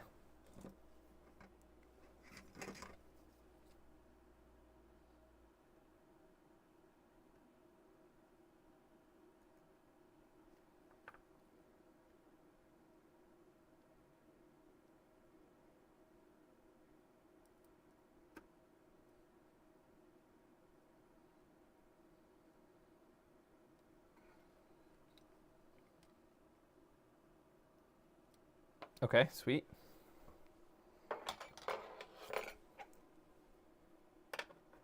It's easier to wire the select start button. Oh. Why do you say that? Is it exposed somewhere? I mean, I don't care what I solder to. Where is the select and start button then? Should I just desolder the rumble motors too?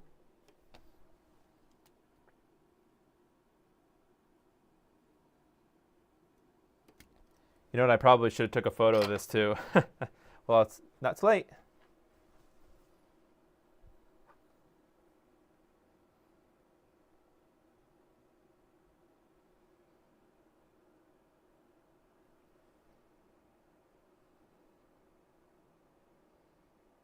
Okay, sweet. Yeah, I mean, part of me wants to desolder the rumble motors as well.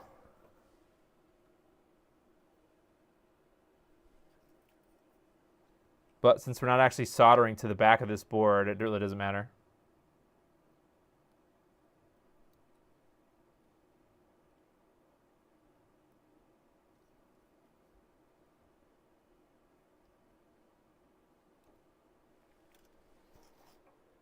Okay. Sick. Now let's get rid of this board.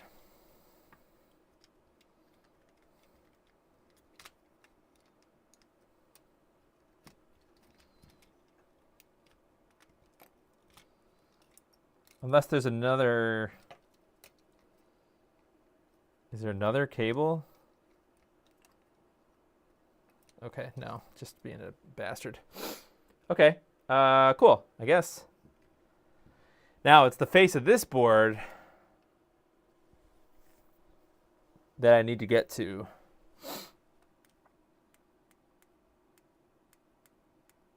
Okay, we have 1, 2, 3, 4, 5, 6 screws in this on this board.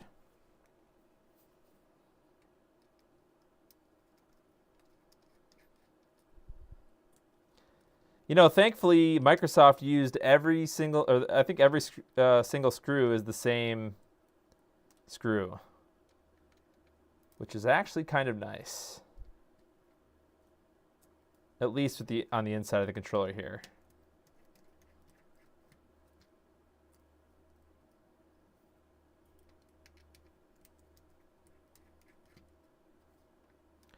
Okay, hopefully I can open this without exploding the buttons everywhere.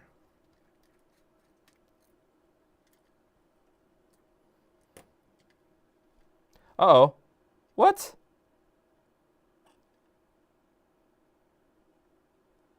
Is this just like a pogo pin audio thing? Where was this?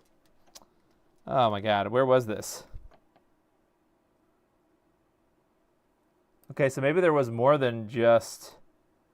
Where did this plug to? Where does this thing here go?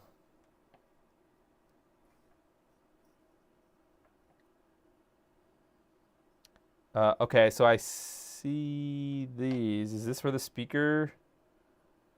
This was here then, right? Like this? So that means that this was something like this. Okay, I'll have to remember to put that back. It fell from the sky. It sure did.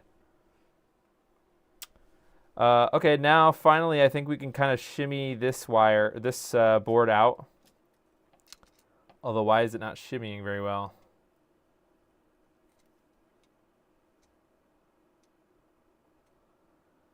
Well. Huh.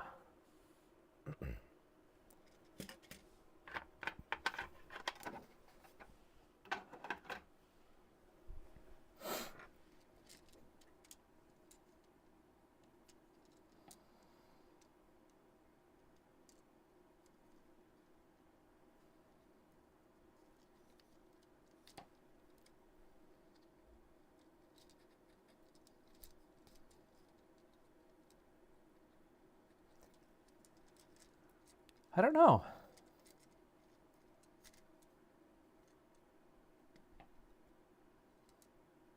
Why won't you come out, little board? I can't believe that it's somehow attached to this.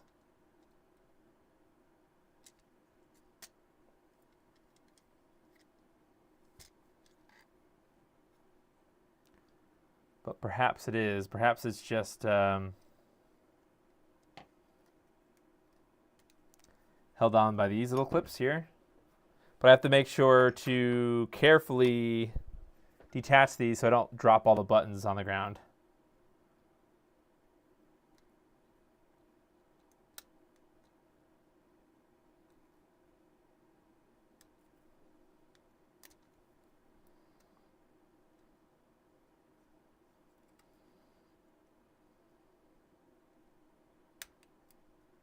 Okay.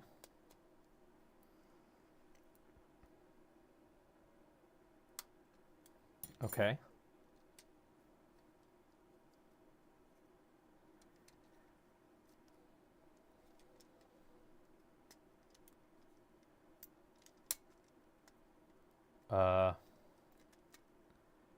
That was not a very good sounding snap. It wasn't really a snap, it was more of this thing was just moving out of the way. Okay. Does this have, are there more things? Oh, there are more snaps here. This is probably supposed to be the way it was supposed to be undone.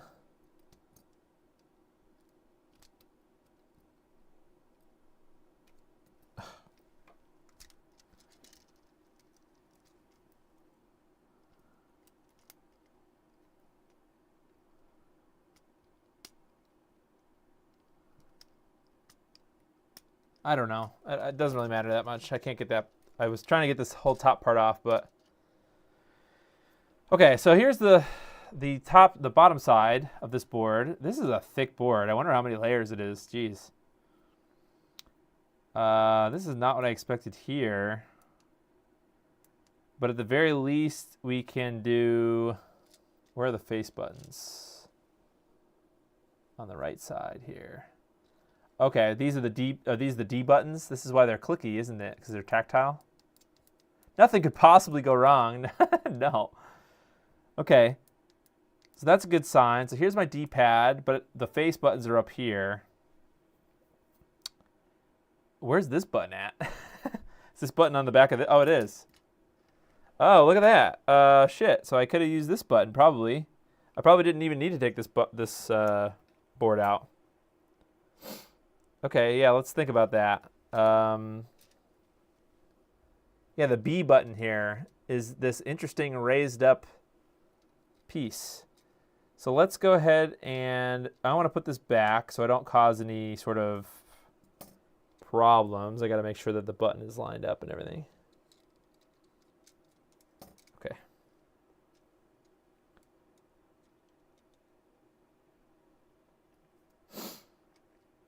Okay, so let's put this back.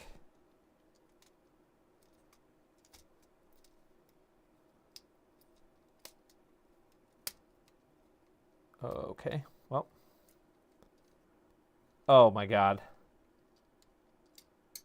My X and Y buttons got flipped around. Shit. Okay, so step one is to make sure that all the buttons are still in the right orientation. And because they're not, I have to do this whole thing, really.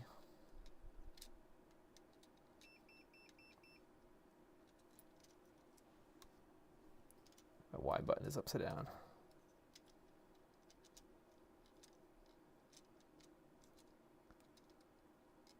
Okay, sick.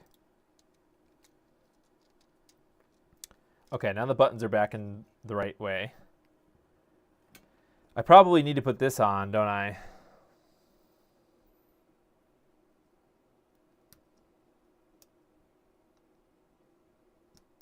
Okay, sweet. Okay, let's put this in here.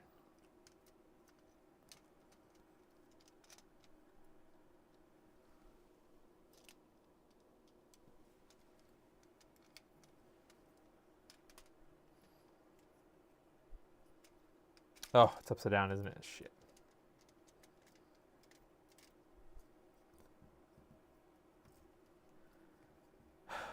Oh, I'm putting the wrong board back. Shit. This board. Goes this way. Yeah. This board goes this way. Okay. Are we possibly lined up? How does it look here? I think if we maybe push these back in, that is good. Okay, so that kind of locks this port and the PCB, this bottom PCB in. Okay, that's fine. Now, I believe that we can get by with, you know what, I'm getting rid of the rumble motors because it's super annoying to work with now. Bye, rumble motors. I don't think it'll affect anything with the latency, but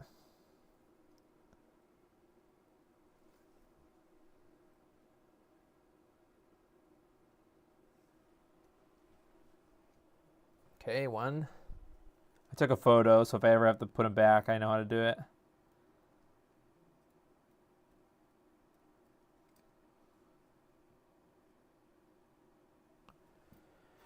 Okay. So we determined that this is the B button pad. I think what I've got to do is just scrape the carbon little contact points. If I just scrape the carbon off of each side, I should be able to test between those, but the only problem is how do I test it before I even put it in the thing? I don't have an extra carbon pad just kind of lying around. Isn't it any metal? Shouldn't any metal do it? Okay, so we'll try that. Man, do I want to get into this right now? Maybe I'll save it for another time. But you guys have watched for so long.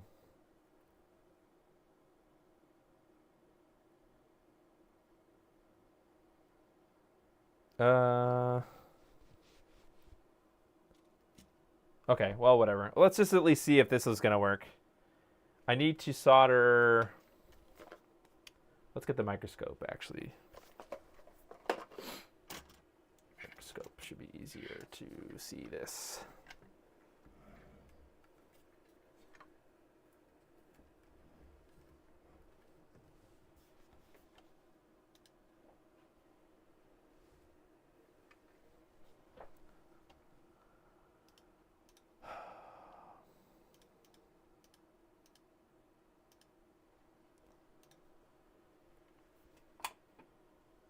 Okay.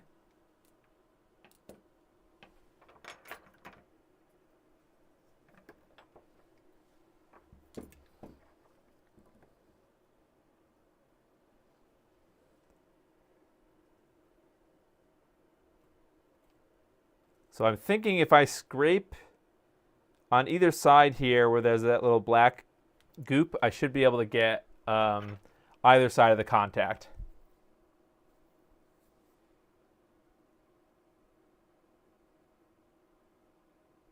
There's one component beside it? Oh, you mean this. So I could probably solder directly to this. Okay, so solder the one wire. This pad's wire goes to there. The other one is probably any ground. So let's see, is there a...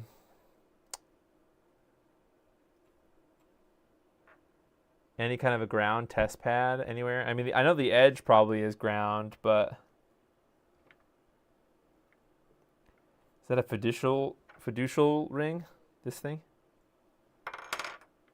Fiduciary? What is it called? Fiduciary? Fiducial?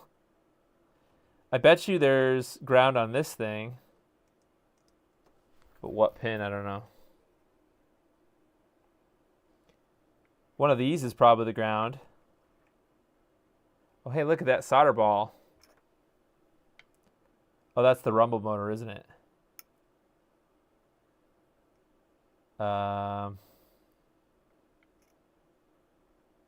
Let's just see, is there any obvious ground here? These capacitors or whatever probably are, whatever these things are.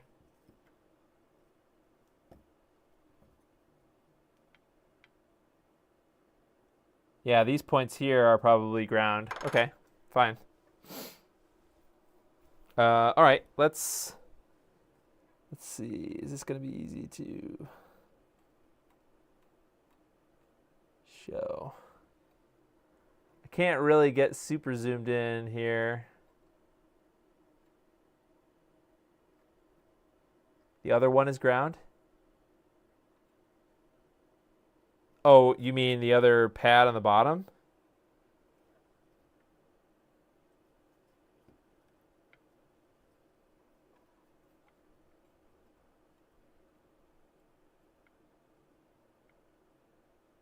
Oh, you're just saying the other side as in this one.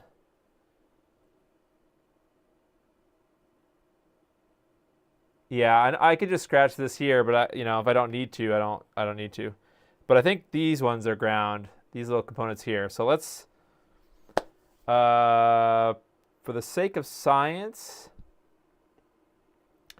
I think that I want to permanently solder wires into this, so that in the future, if I ever need to use this controller again, I do not have to take it apart again.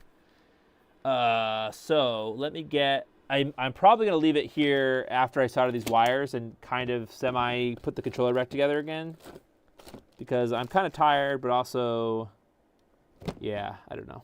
I'm tired mostly. Okay, so let's see. I've got this magnet wire. I don't have black, but I have white and red.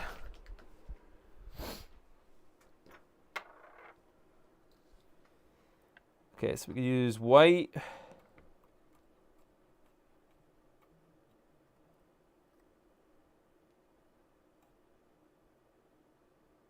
We'll use white for ground. We'll solder that there. Oh, the rumble motor has ground. Well, that's fine. We'll just use this little guy.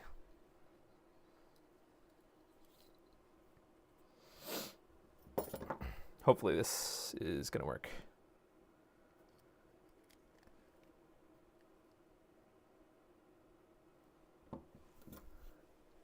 Beside the button. Can I see the huge solder by the side of the button? Oh, this is what you're talking about?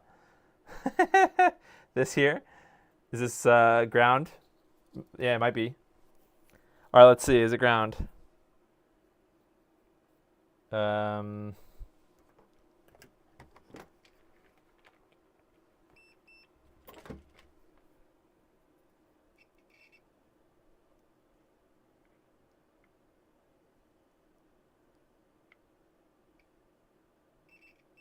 Yeah, it totally is. So this is a giant ground pad. Wow, I feel like a dummy. Oh, that's interesting. It actually is. Okay, it's connected. All right, I'll use that. Good call, good call. So this is going to be on the bottom of the board like this.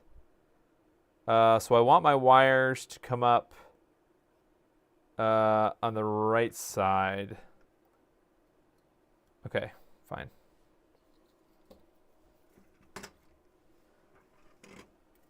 Okay, let's see. This here.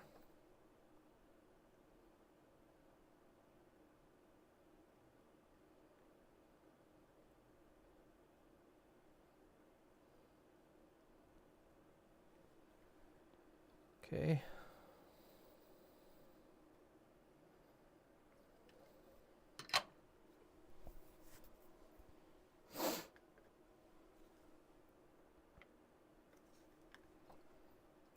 I honestly did not see this giant pad at first.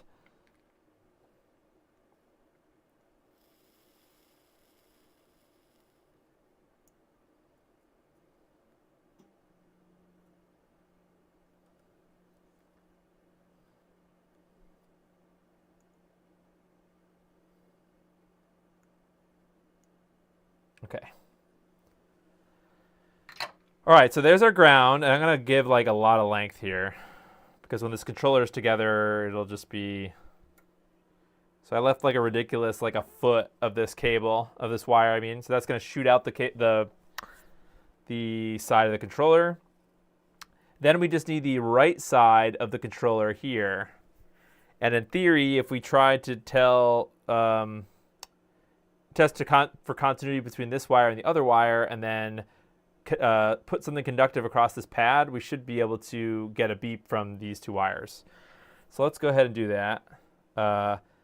Well, you know what? This component is kind of small, actually. I guess I could still solder to it, but I would feel better if I had a big spot like that. Or, you know, this wire or something, but I don't really want to solder. I mean, maybe I'll just do this little part here. Let's see. Oops.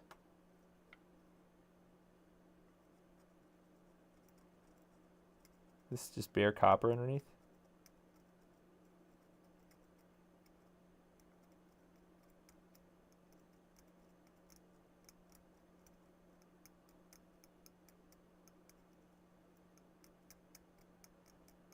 Okay, I mean, this makes me feel a little better. But you're right. I could have soldered to this resistor or whatever it is, but yeah.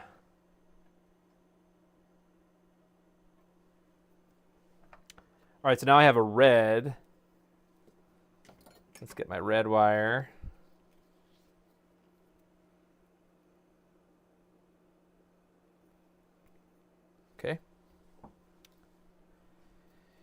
tin it.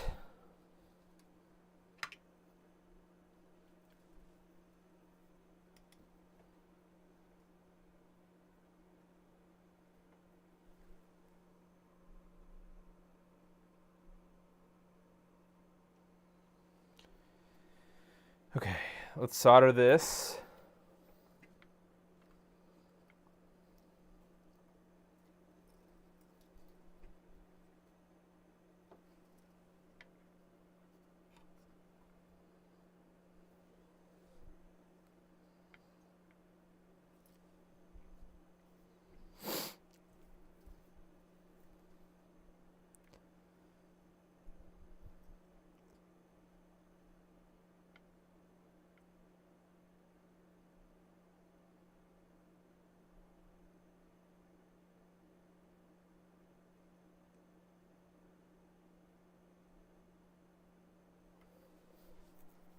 Okay. Because keep in mind, we're not really pressing the button down. We're causing the button to be pressed by feeding it this some voltage.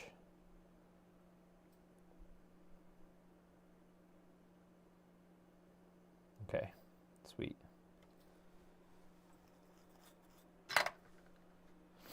Okay, there's our setup. And in theory,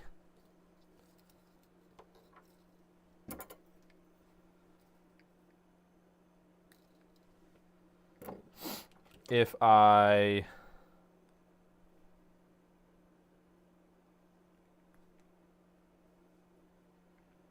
put my multimeter on both ends of this wire, so let me switch back to not the microscope. Be gone, microscope.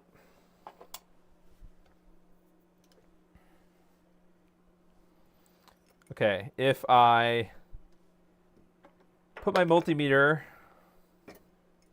rip controller, yeah, pretty much. If I put my multimeter on these, I know you can't really see what the hell I'm doing. Trying to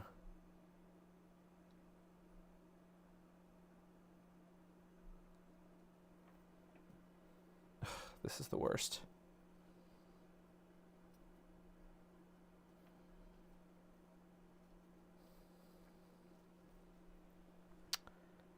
How do I put something magnetic on there? I don't know. I have a component leg.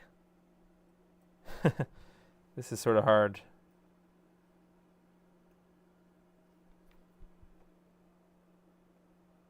Need 3 arms. Okay.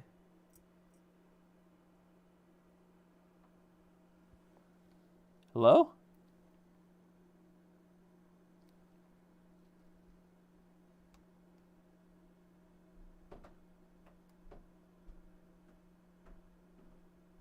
Okay, that does not seem to be doing anything. That's interesting.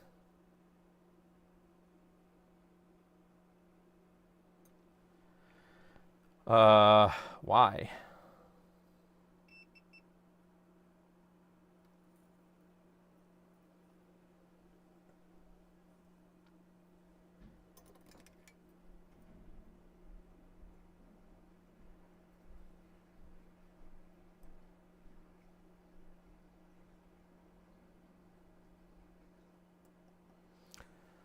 Why?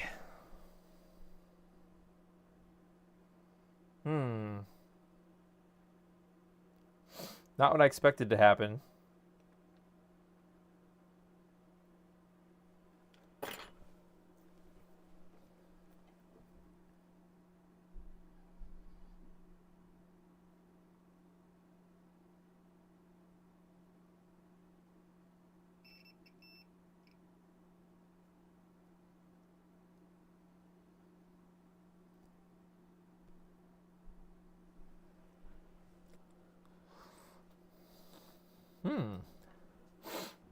That's a conundrum.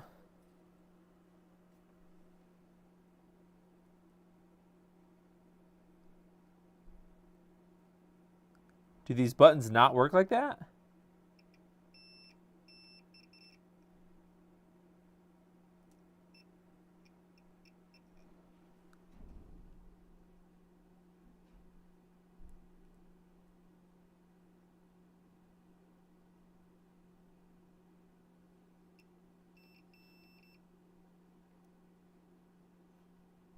Huh.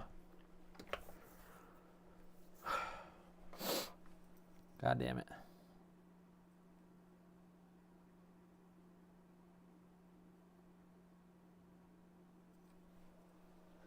Okay, well, I have to think more about how this is going to work, I guess. So I'm going to leave it there, unfortunately. If it had given me a continuity when I put something metallic across those connectors, maybe it should, and I'm just not using either the right material or something. But I wasn't getting continuity, at least. Carbon won't produce 100% continuity. Okay. So basically you're saying I would need like another carbon pad. Well, what happens if I use... What happens if I put the controller back together and try to press the B button?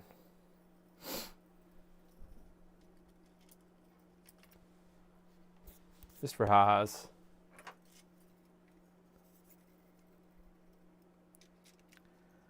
Ooh, I did not think about where my cables needed to go, because now they're just coming out the bottom. That's not what I wanted. I wanted them coming out the top.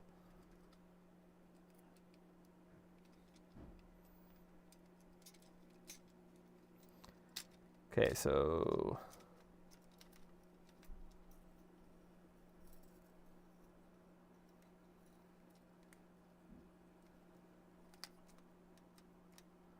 Oh, no. Oh, I made a dum-dum. This thumbstick needs to be... You know what?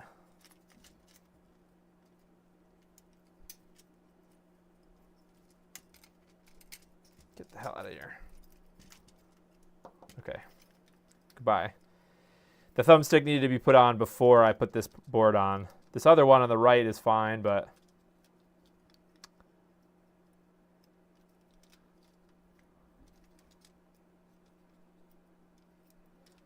It needed to go underneath the first board. Okay, so then they... Ugh.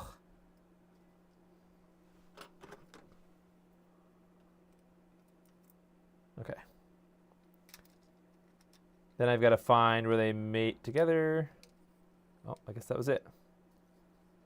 Okay, sick. Oh, I didn't put any of the screws back in the bottom board. Whoops. Okay, but at least now I have a carbon contact. The B button summons the bees.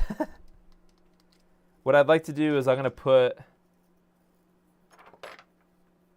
cut a little more off of this, or tin a little bit more, or no, expose a little bit more of the lead. That's what I'm trying to say.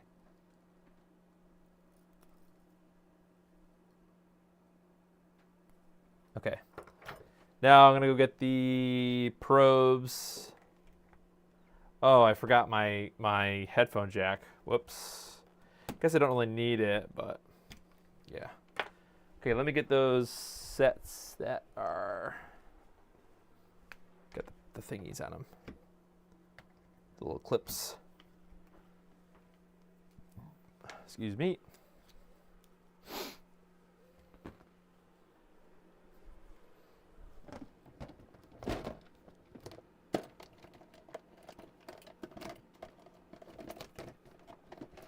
Okay. So orange one gets an orange clip. And then that goes here.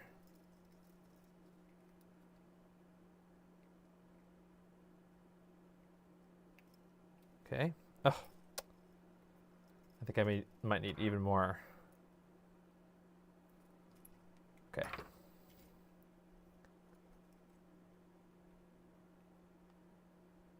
Okay, fine. So got that there. Now the white one is going to go to the black.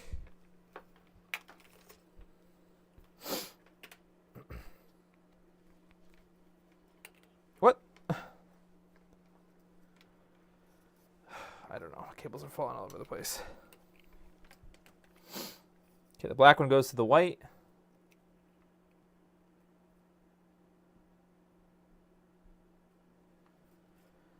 All right, now let's put this in continuity. All right, what happens? Place your bets. Nothing. Okay, well. Oh. Okay, it's not nothing. We have some resistance now. So I guess maybe this isn't going to work. Maybe the Xbox Series controller isn't going to be compatible because it's not strictly voltage. It's like a resistance. So maybe are these buttons like touch sensitive? See, so watch what happens. So this is nothing, and then I hold the B button down. We're getting some resistance now. It's falling. Why is it falling? Maybe that's a way to tell them to tell how long it's been pressed for.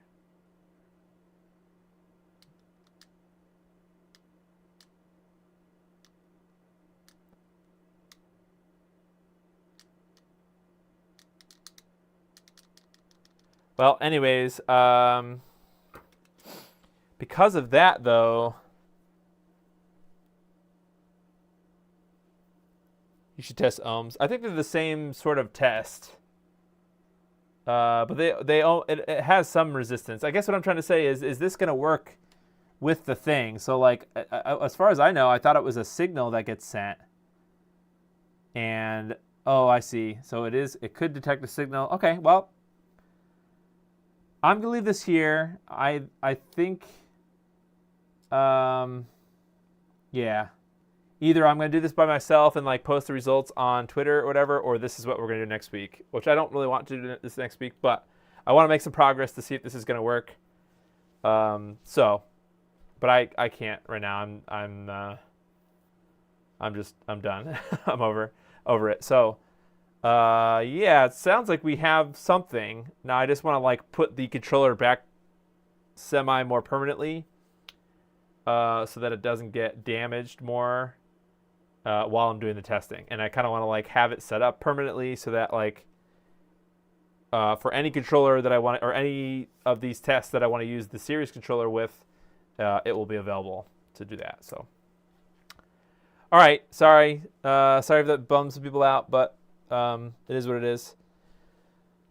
Next week, I'm not sure what next week is going to be. It might be this, but we'll have to look and see what new things we have. So, yeah. I might just send this. I might just send it sometime during the week and see how it goes.